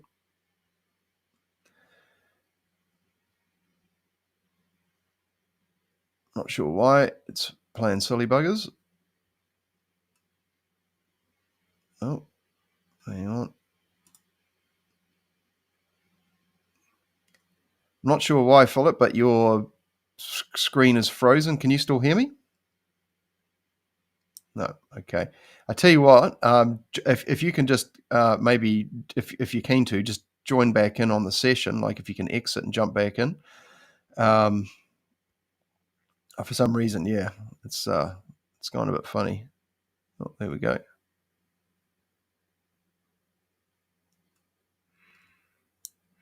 So yeah, my own personal experience with abilities is that if somebody's helping you do something, I'm not sure if you can take ownership of that so well because somebody's lifting you up, and so you don't get the benefit of building those muscles yourself. Now, let's have a look here. So we're just waiting on Philip to join us back in. Oh, here he is. Hello, hello. No, you're back. Mate, You're back. I returned. You did. Awesome. Thank you for that. No, we got the discussion in. That was great. Thank you for that. I was just saying that my own personal experience, which being quite limited working with spirits, is that any kind of, and this is a bit of a presumption too. I'm just going to I'll start with that. Is that if you're getting help, so if somebody's helping lift you up, like giving you a leg up, you can't take ownership of that. You're able to do the thing by the virtue of the other person being there. And so you don't actually learn how to do it yourself. You need to have the thing there. And so, you create you could create a codependence here and, or a dependence. And so, through deity work, can you actually learn to take on those abilities? Can you take ownership of them for yourself where you do not need the deity? Yes, you can. If a deity has rulership over certain types of activity, you can learn things from them and they'll be much more profound and complete than learning the same thing from, for example, a genii of the. If so, for example, I was talking earlier about specific genii in the zone girdle and the Urk and some lab alchemy I was doing, and how they were talking about the basic principles, and then it's for me to work it out on what type of technology I use to, implement that. A deity, the the the the knowledge becomes more wisdom and is a much more profound. So Mm. so if I have never done this, but if I were to achieve that level of contact with Hermes, the deity Hermes the thrice blessed, I would guess that the information on, for example, alchemy that I received would be much more profound than with a zone gird in the earth genii that has given me information recently. Out of the two, the deity has a much more complete and profound understanding, I would imagine. I mean, I'd have to do it to be sure, but I would imagine the Hermes deity would know a lot more about alchemy overall than the zone girl in the earth genii, which had a particular area of expertise. Mm. So in short, yes. I Awesome. think when it comes to these things, that there are two approaches, and they both mean the same thing. In Western magic, it's very important to gain what is termed knowledge and conversation of the holy guardian angel. And if you do that, the imbalances that might occur from this kind of intense deity work are less likely because you've got a center, you've got a spiritual center that stops those imbalances from occurring. And that it still helps to balance the deities, two polar opposite deities. It still helps, but that holy guardian angel work, if it's achieved, will hold you in very good stead.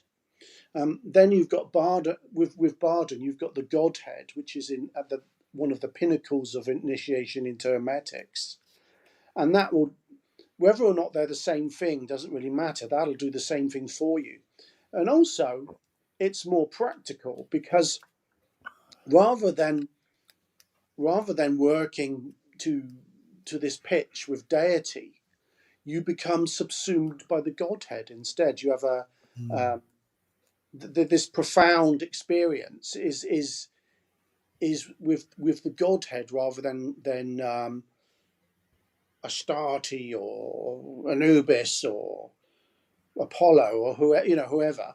It's with the supreme God, and that's why Barden talks about the Sistine Chapel. You reach up to God, and God reaches down to you at the same time when he's talking about that. So I would say that Barden, once again, Barden's approach is the best one. You don't have to worry about deities or special abilities or keeping everything in balance. You just do the Godhead, just do that, and there you are. It's almost like a universal panacea in itself. All these issues of imbalance are completely rendered irrelevant. Go on. Would you say that it's somewhat akin to like the ideal or optimal operational platform to launch your endeavors from would be to, if you're going to involve yourself in any kind of deity work, immerse yourself in the Godhead prior to doing these things. I mean, a lot of teachers will talk about basically bringing the light down prior to doing functions. Oh, yeah. And absolutely. So for example, if we look at Barden's second book, he talks about the Godhead, and you need the Godhead to do any of the evocation work in it, and that's true. But if you wanted to, for some reason, not, well, for each planet, you'd have to develop this pitch that I've described with a different deity. So you'd have to work with a lunar deity, then a mercurial deity, then a Venusian deity, and so on. So you've got to go through all these sequences of practices to reach this incredible pitch of contact with that deity, and then it's with the authority of that particular deity that the genii of that specific sphere may be evoked. Whereas with Barden, one size fits all. You do the Godhead, irrespective of the sphere. It doesn't matter as long as you do the Godhead. So that's the more complete. That's the more complete experience, and it's both practically and spiritually desirable, isn't it? It's more parsimonious, and it's more balanced in terms of its benefits to the operator. Well, Wells also just brought up an analogy here, like a cleric in D&D, Dungeons and Dragons. The clarity level of the link is the key to this art. The clarity level of the link. So I'm guessing that's like a qualitative kind of like getting a cleaner signal as possible. I mean, if you're working with Godhead, that's about as clean as you get. Well, I hadn't thought of. You see all these fundamentalist Christians saying how D&D is a gateway to red. Sounds like it is. Could be a grain of truth there, because that sounds. You have to develop. You have to do the theurgy. You have to bring it through. Yeah. Perfect. Okay. Well, here's another question here for you. What is the difference between channeling and possessing? In channeling, you do not lose your consciousness. You remain there. You feel the deity energy, but you don't lose consciousness. In possession, you don't remember anything. You surrender yourself, essentially, don't you? And the interesting thing about the Godhead is that you can reach that same level, but it's not like the personality is still overwhelmed, but there's some, in my opinion, there's a feeling of continuity. Whereas with deity assumption of whatever deity, like I'm just using the, all names of different deities. If the deity possesses you, your consciousness switches off until the deity leaves. But with the Godhead, it's very hard to describe because your consciousness does switch off, but yet there is continuity, which doesn't make any sense. So I don't know I don't really know how to describe that, but it's why I think that the Godhead is a superior thing. I think from the idea of setting up a good foundation to start with, just across the boards, just seems so important, because people can haphazardly wander into these things with full bravado, wanting to take the hero dose and then deal with the fallout. And people have got no idea. I mean, even like if you're not, it's like even working with the elements in the early stages, right? I mean, you've got to balance this stuff out, because it just plays hell with your life. And that's true. In fact, I point that out in the article that kicked off this chat, because the lady that I didn't know her that much. I met her a few times, and I noticed how protective her group were of her. I mean, they'd rip your throat out if you said a word the wrong way. They were very protective of this lady, and the impact for them. I never attended any of these things. It was just them, but they would literally see this lady change into the deity as would be seen in statuary from ancient times. And she'd always, like I say in the article, she'd always end up pregnant. It doesn't matter how, unless she swore off having fun with her husband, which is a bit unreasonable, really. It doesn't matter. The 3 condoms and an extra strong hormone pill. She still ended up pregnant. If the deity manifested such that her physical body, to the eyes of everyone else, was the deity, and she wasn't there anymore, they just saw the deity in the rite. Within 3 months, she'd be expecting. It doesn't matter how careful her and her husband were. It wouldn't make any difference. They knew she'd be pregnant if she did it. But then on the other side of it there's the fact she had the relationship with the deity, and the other celebrants. They couldn't do enough for that. If a window was broken, never mind fixing the window, they put in a new frame. They do anything for her. She'd just pick up the phone and they drop whatever they were doing for her. I'll be there right now. No, I'll go there first. You stay. No, I want to do it. They'd be competing with each other for what they could do for her. So the social effects are profound, and the after effects are profound.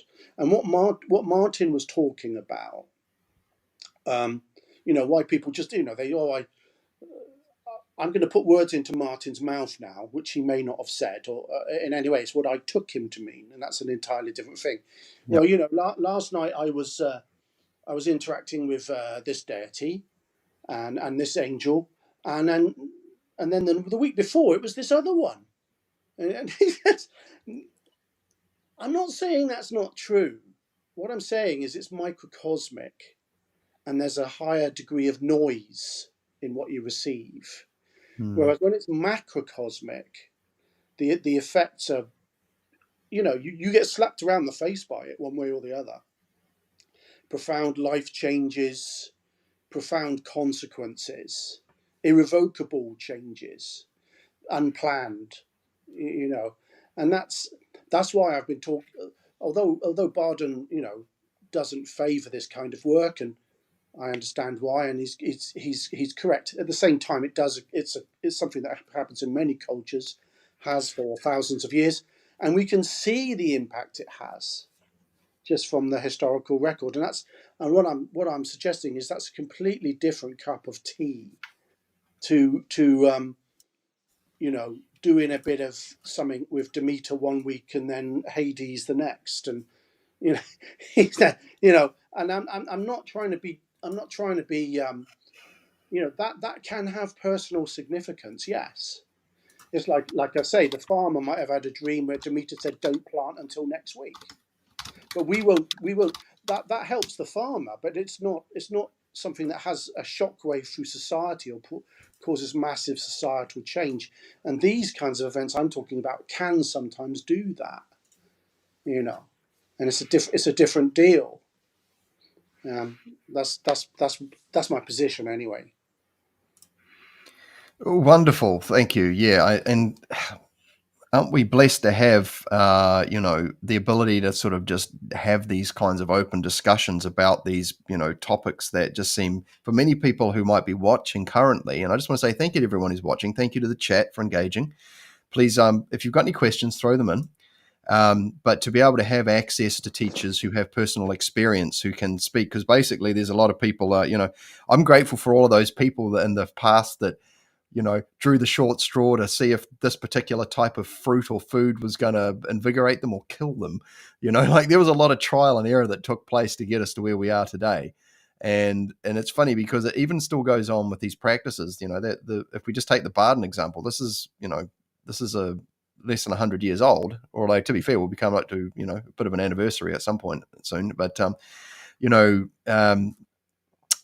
please, guys, if you've got any questions, throw them into the live chat. Philip's right here. Philip, thank you so much for joining us.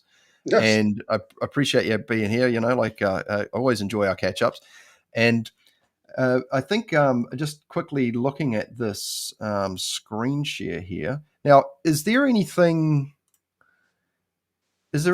new that's coming up? Hang on, I'm still trying to figure this out here. Let's put me over here and get rid of that and get rid of that. And that doesn't make anything bigger, but that's okay. Have you got anything coming up that you would like to promote for people? Now, I'm on the Perseus website at the moment. Is there anything new on here apart from your blogs, or is there something you'd like to point out? There's the Enochian magic course to do with the aethers, and that's actually a case in point. I was just talking to someone else about it, because what I'm arguing for that, it's not compulsory, but it's very strongly recommended, is you memorize the call of the 30 aethers. It's the same call for all 30 aethers. You just change the name of the aether that you're going to visit. And when I first started working with the aethers, it would have been I'd have to check my diary, but it'd be like 1993. I started working with the first one. It took me nearly a year to memorize this call, and this is one of the reasons I knew that this work would be so important, because let's say I wanted to learn an equivalent block of text in Cyrillic script of Russian, at the most it would take me a month, maybe 6 weeks. Just learn to pronounce it without knowing the language and memorize a block of text of the same length. And the other people that did this aether work way back then, they experienced similar problems. In fact, some of them didn't bother to learn the call initially.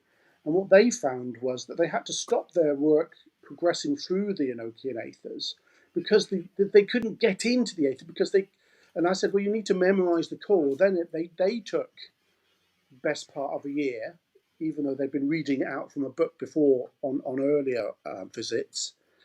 And then once they could say from memory the aether, they had no trouble entering thereafter. But the other thing I observed is that the people that had the most difficulty with this work were the people that didn't memorize the call of the 30 aethers from the outset, and just read it from a book before they went to do that particular exploration. And the people that did memorize the Aether, and it is a grind. They didn't really experience the same kinds of problems with this Enochian work. You could have had a smaller group that learned the Call of the 30 Aethers first, then started work on the Aethers. They had a much better time and frankly got a lot further than the people that started working on the Aethers just reading the call out from a sheet during the ritual, and then eventually they got stuck, so they had to memorize the call before they, because what happened for them is that they go to the Aether but they couldn't get in, somehow they couldn't get in. So then and I suggested, well, if you do the call of the Aether on the inner, so you can't look at the piece of paper because you're not at the physical anymore, so you need to have memorized the call. So they needed to do that before they could get access to that particular Aether. And what I'm saying is, the fact that this is so is what should tell anyone the seriousness of Enochian magic generally. Firstly, that it's so ridiculously. I mean, some people maybe they could do it in a short time. I don't know, but everyone that I encountered either took ages to learn it or didn't learn it, ran into difficulties. Then they took ages to learn it.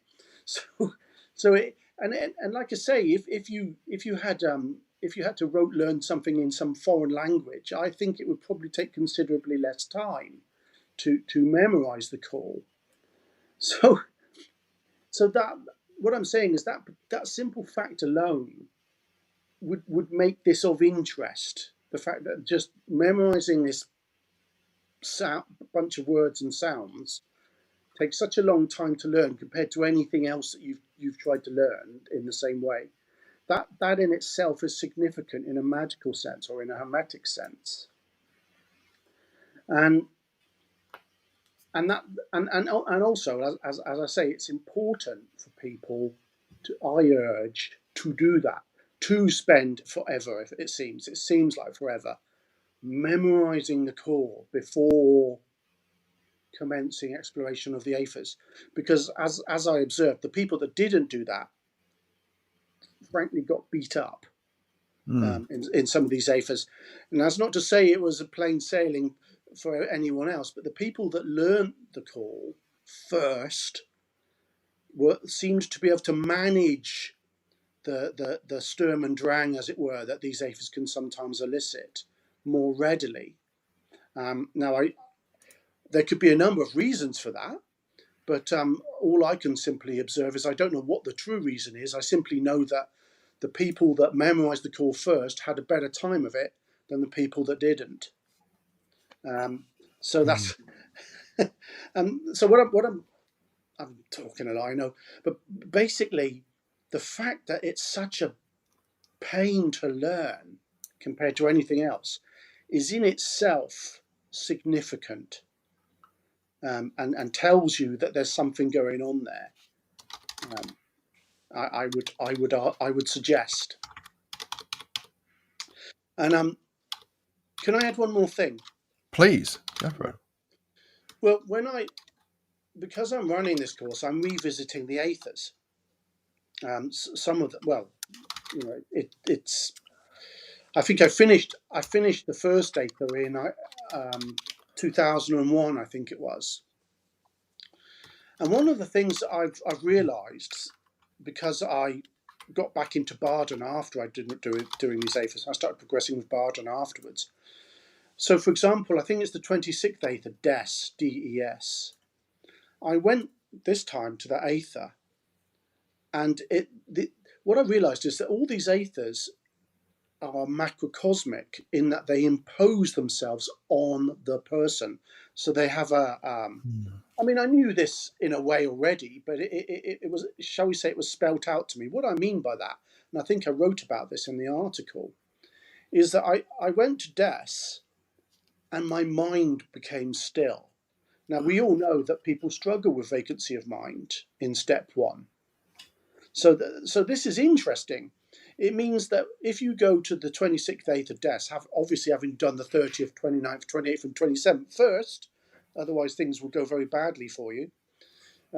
So you work your way steadily. You reach the 26th ether. You go into the 26th ether. Your mind is stilled because that is the nature of the ether. It impacts you in that way. Your mind goes still. You're in the ether, the environment, just like if you were in the Arctic and you felt cold, you'd feel cold, wouldn't you? Or if you were in the Sahara, you'd feel hot.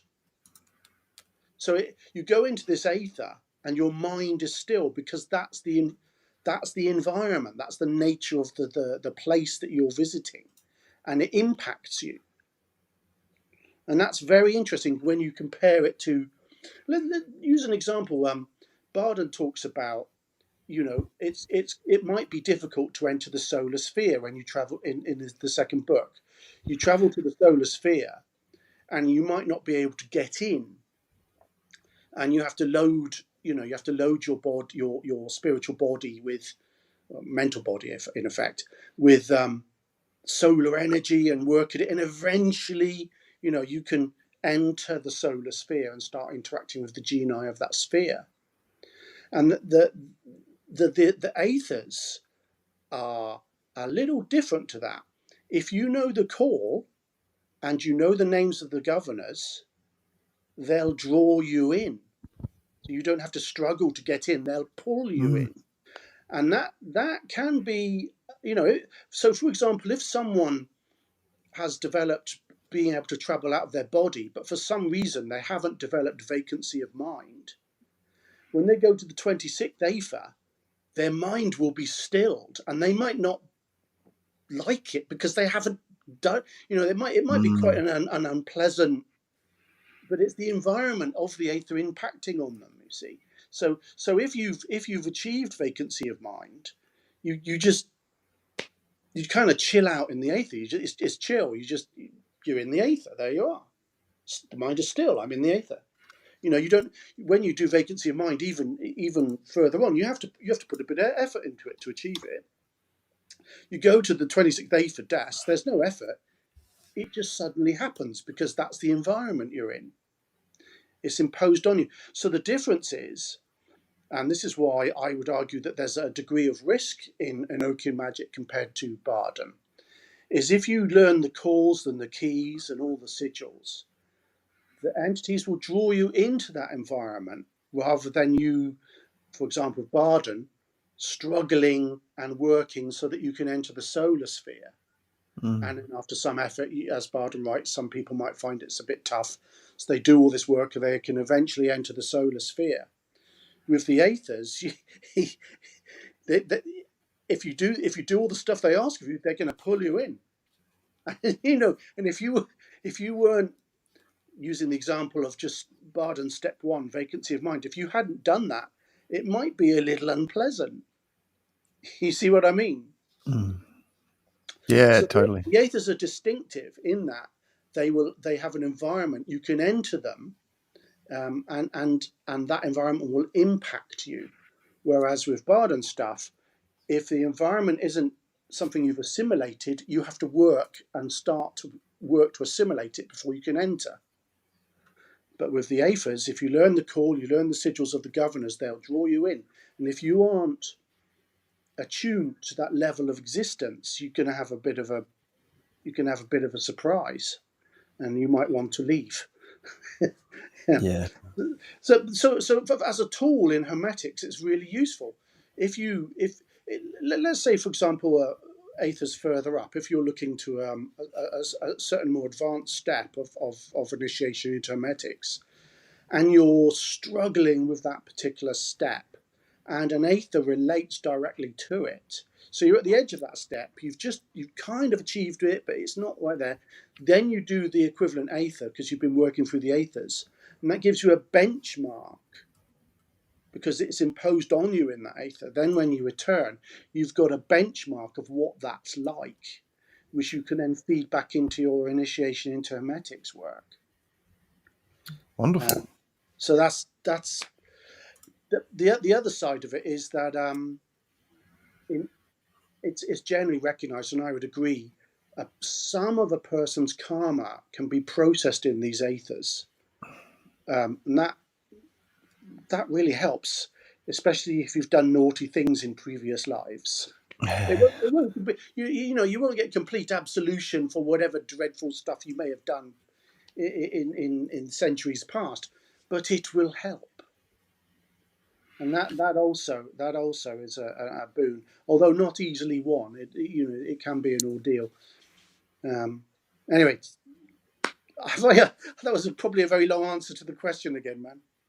Oh, great! Hey, look, thank you. I appreciate the time spent on the questions. I'm presuming. Thank you to everyone in the chat. I'm trusting you guys are taking great value and purchase from having such wise discourse being so happily shared out here.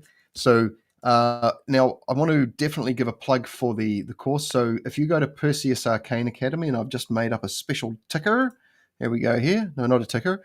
If you want to follow Philip's work, you can go to, okay, I see I need to re-change that thing.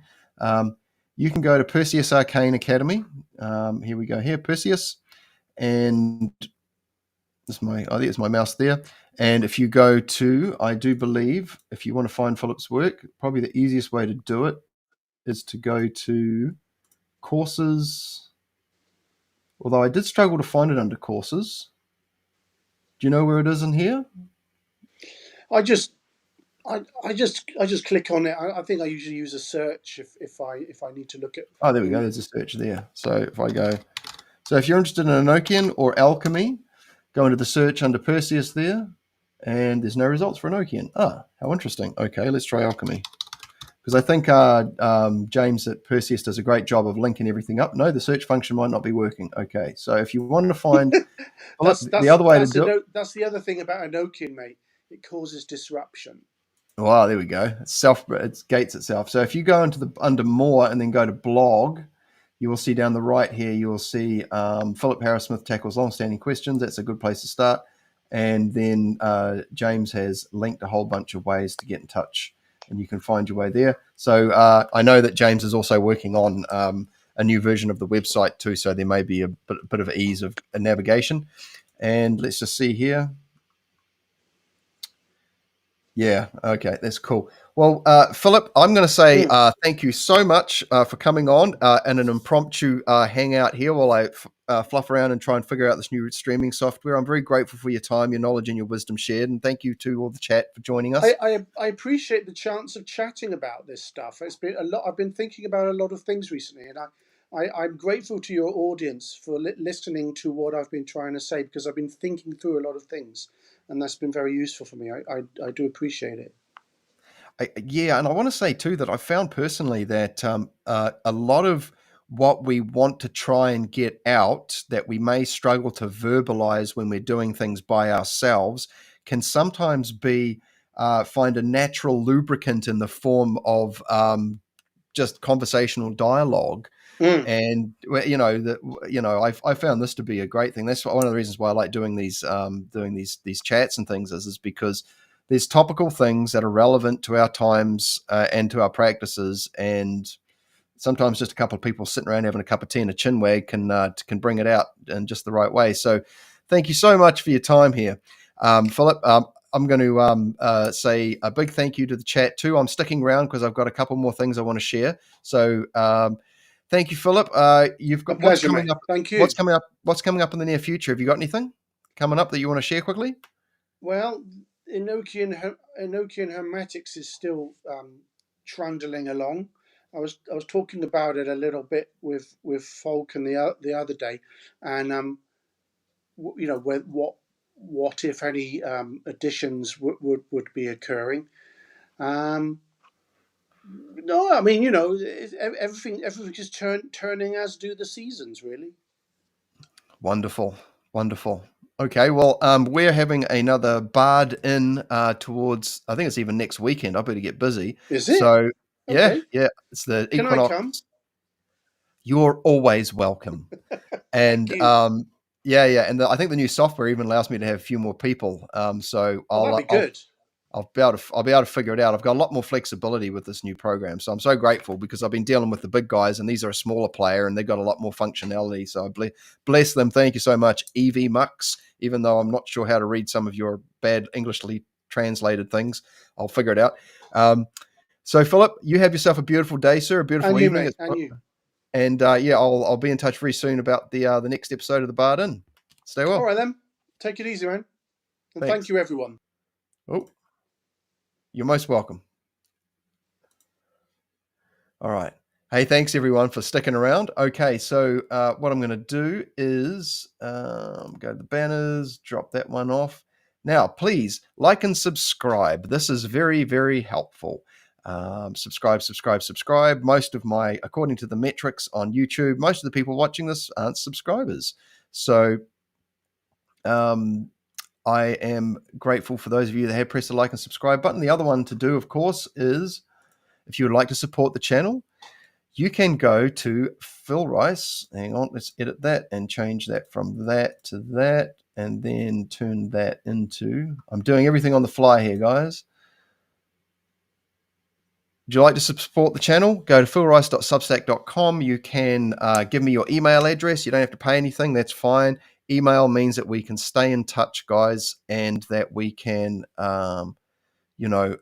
essentially, if anything happens, because the platforms do change the rules of engagement sometimes, and so sometimes I might not be able to connect with you for whatever reason. But if I've got your email through Substack, which is where I do, which is the hub for most of my work, you can take advantage of that. Now, and of course, there's an option there if you would like to make a financial contribution. I think it's like a $5 a month, and then you can hit the join button on YouTube below as well. There's membership option there, which is, there's no real perks. There's some in-app type perks of like emojis and stuff. I've actually found some emojis and installed them in there. So those of you that like playing around with that, that's about $5 New Zealand a month or something like that.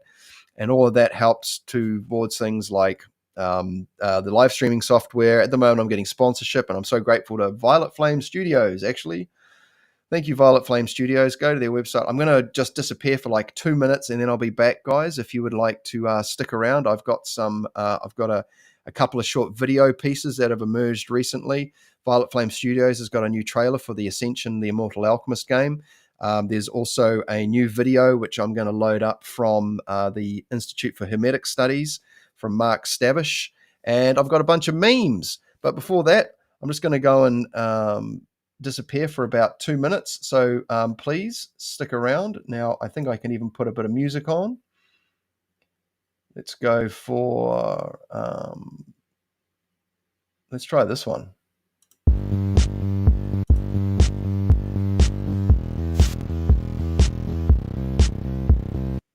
What about this one? Elevate. All right. Okay, everyone. I'll put the banner up. I'll be back in a sec.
Thanks, everyone.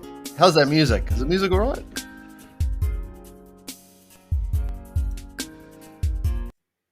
This new software is pretty cool, actually. I like having lots of new toys to play with. I can get creative with the production that I put forward to you guys to keep things interesting and engaging. Although I'm sure that the conversational content is well worth your time, and just thanks for tuning in. I appreciate you guys. So let's see, what do we got here? Just another quick shout out. I'm going to just put this up. Thanks to Violet Flame Studios for sponsoring the live streaming software. Now, I know that Violet Flame have got a new gameplay trailer, and it's really awesome. It's really awesome. So I'm going to see if I can find it on YouTube to play for you guys. Let's see. Let's see if I can find it here.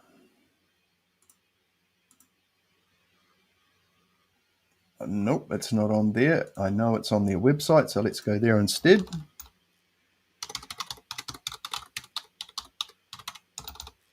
NZ, Violet Flame Studios. Get my spelling right. And let's see.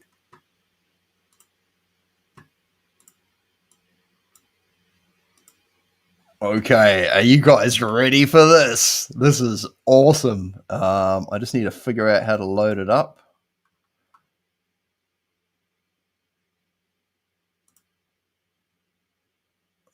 Oh, wow. Hey, Will, thank you, man. I really appreciate that. Man, that's very generous. The rain has stopped and the concrete is drying out, so it's skate o'clock for me. Cool chat. Thanks, Phil. Looking forward to the Barden next week. Peace. Well, I appreciate you, and thank you for that very, very kind contribution to the works here that we're putting out. And brother, you enjoy your skate, and thanks for engaging and joining us in the chat. I really appreciate it, man. Stay well. All right, let's do this. So I'm going to find a way to make it so that there's more of that thing and less of me. In fact, let's see if I can remove myself. Thanks, everyone. I'm figuring this out as I go along. Okay, screen share, Brave tab, Violet Flame Studios. Here we go. All right, and then I bring that one there. Oh, here we go, and I take myself off.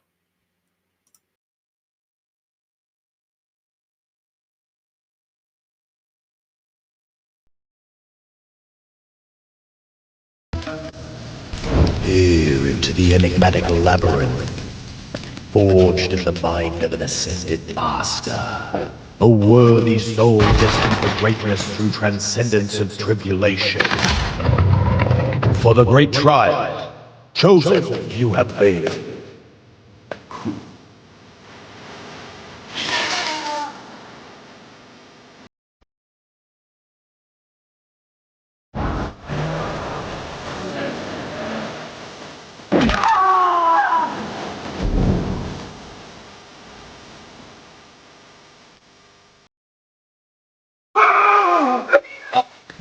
This treacherous realm spares not the meek, but a courageous commitment to face oblivion.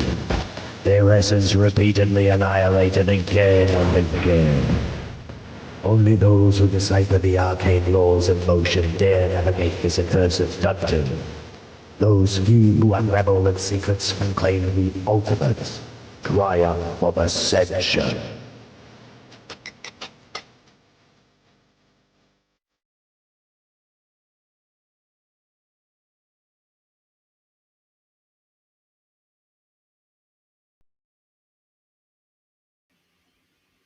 Awesome, man. That looks so cool, right? What do you guys reckon? Pretty good?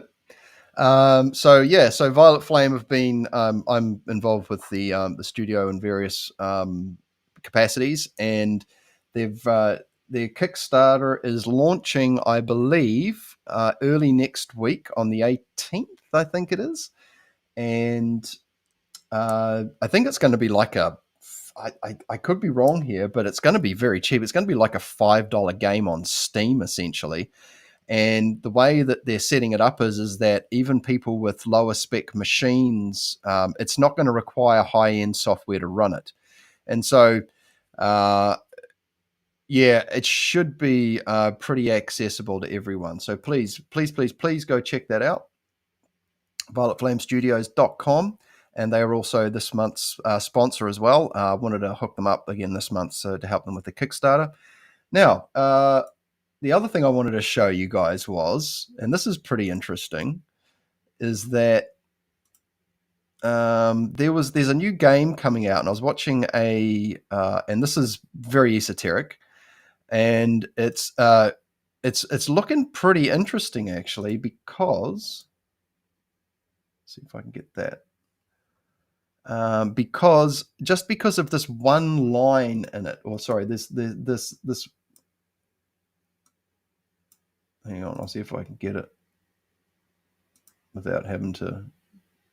Okay, so check this out. And those of you who are reading Barden's work or working through Barden's work or familiar with Barden's work will know what's going on here. So just have a listen to what the lady says. I'll make myself nice and small so we can see it here. So this is a game called Crimson Desert. I believe they're Korean game devs, or a Korean company. And this is a new fantasy game that's looking pretty massive, actually, and quite innovative. So let's see what happens with it.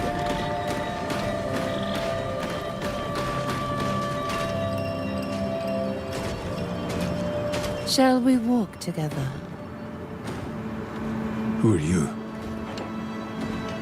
I am White Crow, a guardian of the abyss, if you will. A guardian of the abyss. Abyss? You can call it the Cradle of Providence. The Cradle of Providence. Now there's some familiar language coming together. It serves as a bridge between Providence and the world. Know what I'm saying? Was there a reason you waited for me? Anyway, that's all I wanted to show you from there, guys. Now, what I wanted to do also is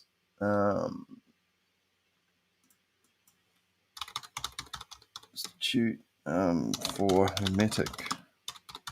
So, for those of you who have watched some of the, not that one, this one here, Mr. Mark Stavish from the Institute for Hermetic Studies has recently created a fundraiser, a GoFundMe fundraiser for the preservation of our wonderful esoteric knowledge base, which is really critical because, you know, the reason we have access to all of this knowledge is because somebody made it and disseminated it. So, yeah.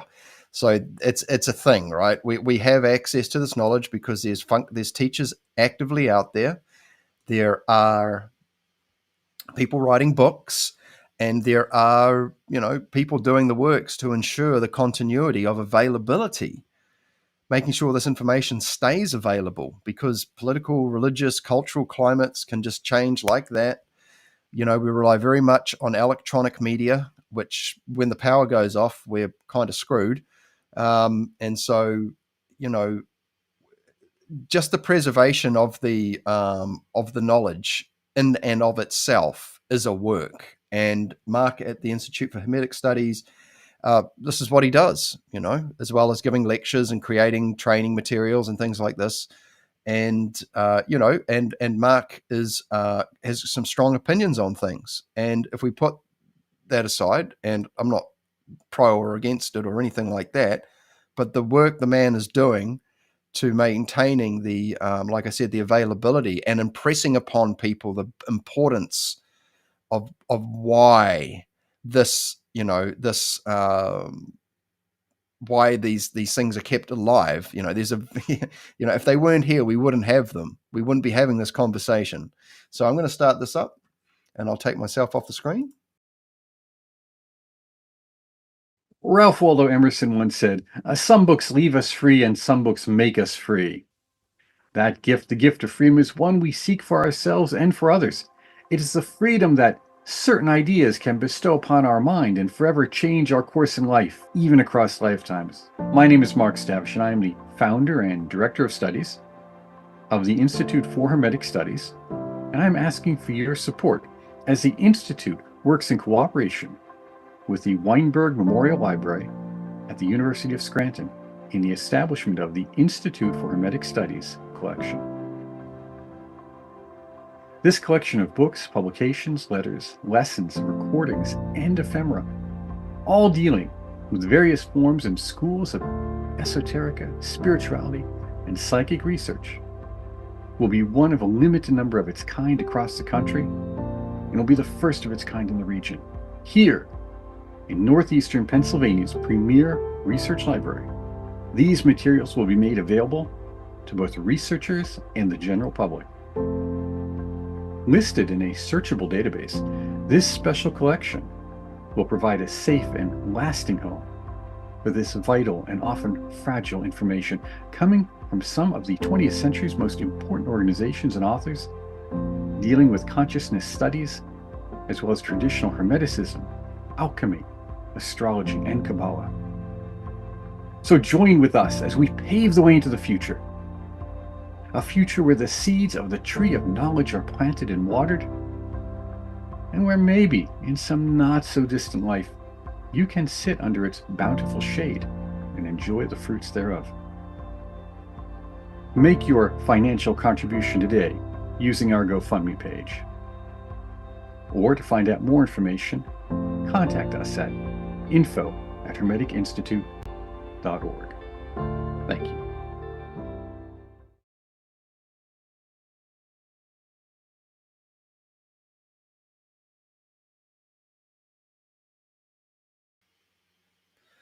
Let's go down to the GoFundMe and have a bit of a nosy at this. So this is we're not mucking around here, guys. We're getting down to business here. And I'll just put that back up once I figure out how to do that. Do that. Do that. Do that.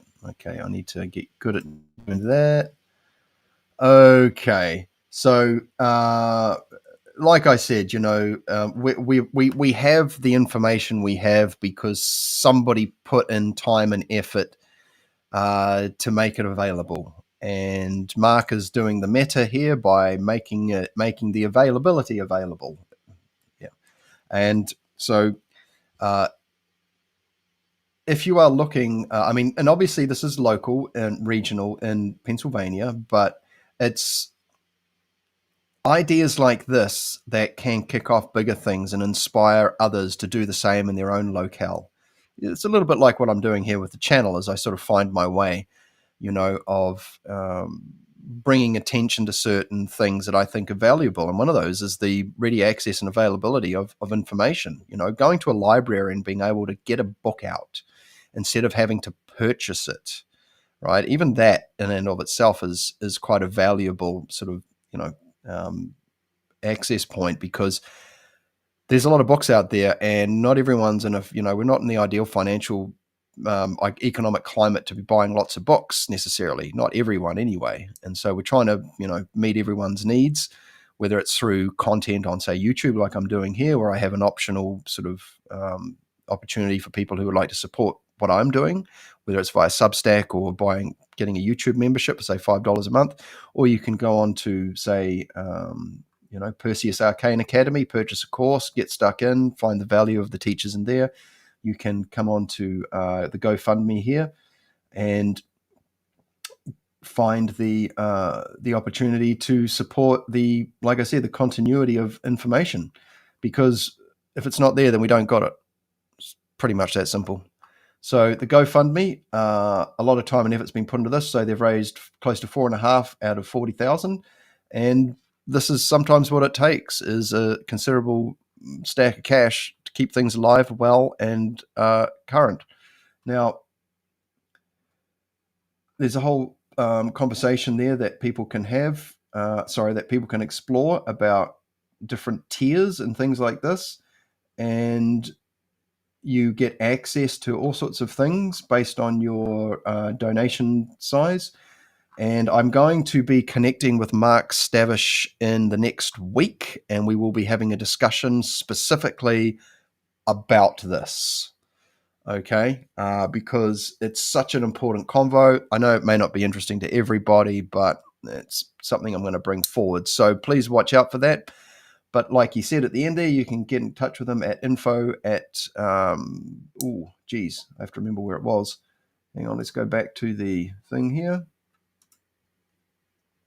Okay, I'll put it in the description of the video underneath as well, but you can find Mark Stavish on Facebook, and you can go to Institute for Hermetic Studies, which is, I've got to do a whole bunch of gymnastics here. Here we go. This is the logo you want to be looking for. There's a couple of them. He had an old site that's been hijacked, but this is the one here. So cool. And let's turn that one off and bring me back on. All right. Hello again, everybody. Okay. Far out. So what have I been going for now? We're going for about 2 hours 45. All right. Well, the party ain't over yet. Thank you so much for sticking around. Thank you for everyone who's liked, subscribed, shared, joined my Substack, given me your email address, made a contribution, whatever, however. I appreciate you all. Even you just sitting here watching and enjoying it. That's where it's at. Let's get the good news of the available methodologies and teachings out there so that people can take advantage and start having a really interesting life. Is one way of doing it. Bringing new value into your life. Familiar things that we're already aware of can suddenly take on new hues and shines of interest with developed perceptual capacities through whether we're doing, say, the Barden methodology, or if we're actually on the Hermetics website, the Institute for Hermetic Studies, there's some free courses on there you can do. And I haven't done them myself, but there is one called the Liturgy of Hermes, which is a 40-day course. And from what I hear, that's a very good endeavor for those who are, or a very fruitful endeavor, I shall say, for those who are looking to explore esoteric, personal, direct experience with the esoteric worlds beyond the mundane, physical, hard, sort of world. So, please go check it out. Right. Now I do have, where are we? Let's bring this up. Well, that's not what I wanted to do. Let's try that.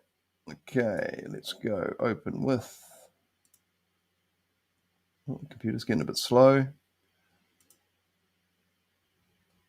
All right, I'm just gonna rock some memes up. So if you guys have got any questions or anything, please.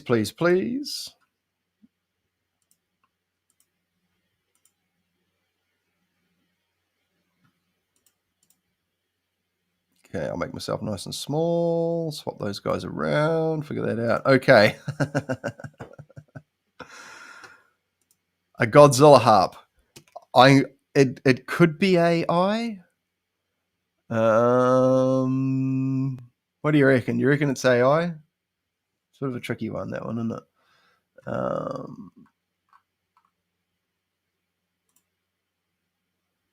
Actually, I'm going to change that to a ticker, run it along the bottom.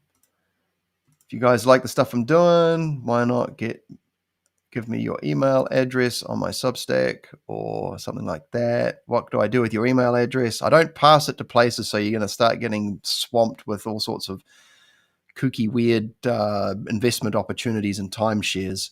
It's more to so we can stay in touch.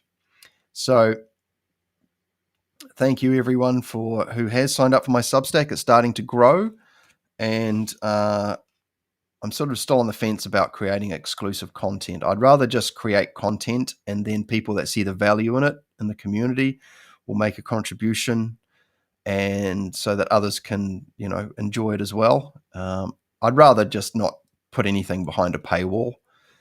But If it gets to the point where it seems like a sensible decision, then I will consider it. But in the meantime, I'm not doing ads. Substack has no ads. You can watch the stuff. You can turn the audio on if you don't want to use your data for video. No ads. And it's a pretty good ecosystem too. And you can cast it to your TV without the YouTube middleman. That's pretty cool. You can do it straight from the Substack app, or you can do it from the browser app based version. I got to say the browser one's pretty cool because you get all the cool colors. It looks more like the site. So, what's happening, everybody? You guys having a great? I know it's for a lot of you. It's your Friday night or your Friday afternoon, and let's have a bit of a laugh here. Let's see here. What do we got? I must say it's quite interesting. Is that real? It is. It looks real. I'm guessing, is it a plant? It is. It's a plant. She's carrying around. She might be wearing an oxygen mask or something because there's a pipe coming out of it. That's quite funny because everyone on the train's wearing a mask. How interesting. What else we got? Oh. And this is always important for us who are practices. Exactly. There's a quote that I read in the back of a book, and it came from a Native American speaker somewhere. And it was basically something along the lines of, man has a responsibility for the thoughts that he chooses to entertain. And so, there we go. Oh, it's too big. There we go. We take a role in what we put into ourselves and what we expose ourselves to. I know that if I watch certain things or listen to certain things or engage certain conversations or people, it changes my disposition somewhat, my composure. And I have to be conscious of that because I'm seeking to be imperturbable. Stillness and tranquility and disturbance type thing. You're getting to know yourself and what affects you and what benefits you and what detriments you, or your efforts and your purpose. I love this one. This is actually a really great, if you're on Facebook, you want to go to Tai Chi Daily, and they're making all these memes about Tai Chi, and they're actually, some of them are actually damn good, and they're making them all themselves. So, look, son, a rare sighting of a human taking care of himself and practicing Tai Chi. It's too bad that no one will believe us. So it's a pretty good play.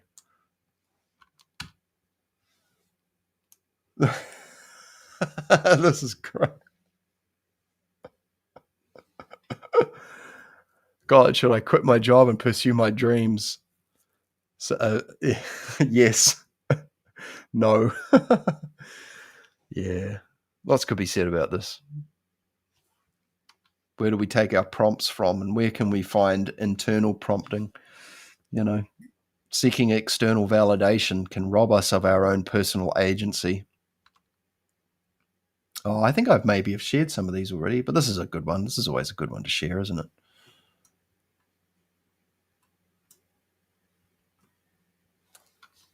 Love it. Just keep climbing, guys. Keep climbing.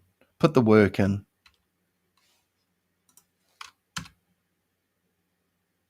Oh, I have shared all these ones, haven't I? But that's still pretty funny. Rave yard. I'll laugh at it anyway because it's funny.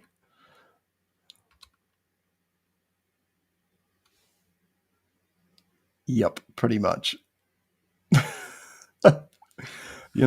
I remember when I was living in Wellington, and we ended up staying at a friend's place, and one of the lady that owned the house said to us, "Hey, look, if you get up in the middle of the night and need to pee, whatever, there's if you see a little old lady walking around in the house, don't worry, she's just the house ghost. She's a previous owner or something here." And I'm looking at my friend, and we're going, "Yeah, I'm probably not going to get up to pee." But apparently there's a few houses because they live, and the theory is it's because it's over an aquifer or like a what would you call, like a natural raw water reservoir underneath there's a water table, or forget the correct terminology, but basically it's a flat piece of land, and underneath it there's all this water, and there's rivers and things too, and streams and that, and there's all these old houses that have been there for 150 plus years, and they've got some other occupants on top of who aren't necessarily alive. And so I haven't really had a lot of experiences with ghosts, but I'm not saying that I haven't, but I haven't had a lot of them. And the ones that I have had have been generally pretty favorable. Definitely animal spirits. They seem to be quite nice. We've got a lot of dogs and cats and things, because I live next to a section of bush here that's in a part of Auckland that's kind of old, I guess. And so we get a few sort of visitors have passed on animal spirits and things like that.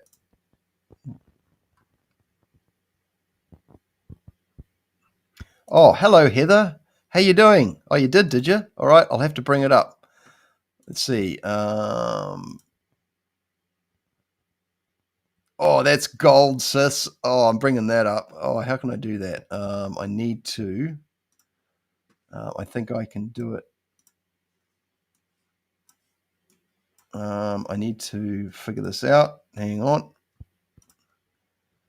I might have to do it afterwards, but I certainly will, because that is absolutely gold, Heather, and it's lovely to see you. Thank you for joining us.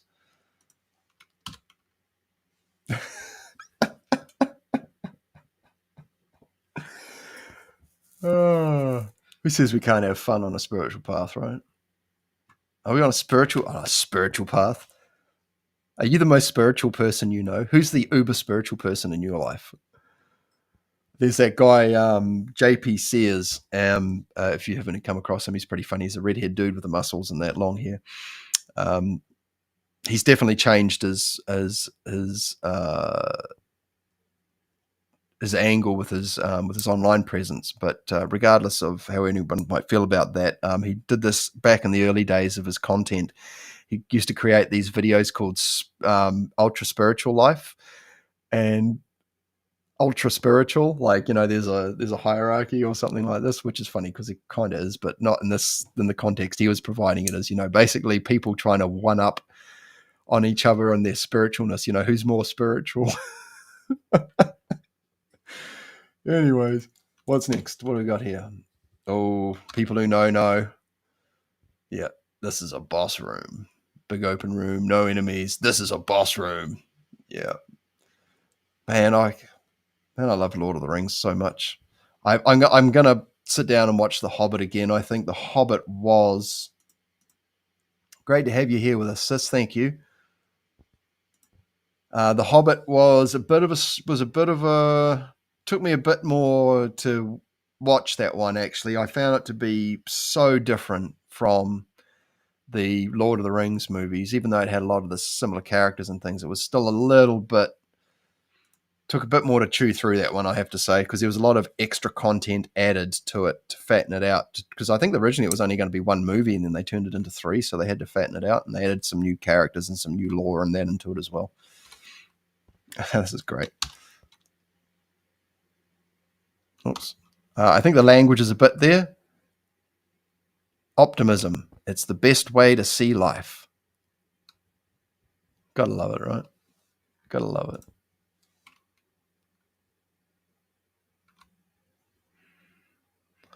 Gotta love it. Oh, man, this is so good. Oh. Humpty Dumpty had a great fall. He had a great fall. I love autumn. Our autumns here in Auckland are so wonderful. It's the best time of the year, I reckon. Better than summer. We get insane summers here. Like, it gets so hot.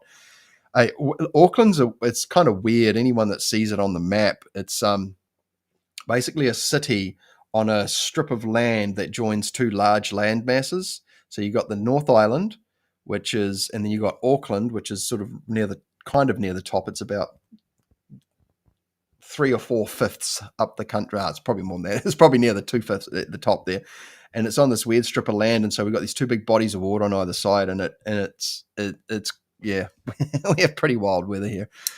And I've got friends down the line or up north who are going to say, Auckland, that's nothing. We truly get 4 seasons in one day here.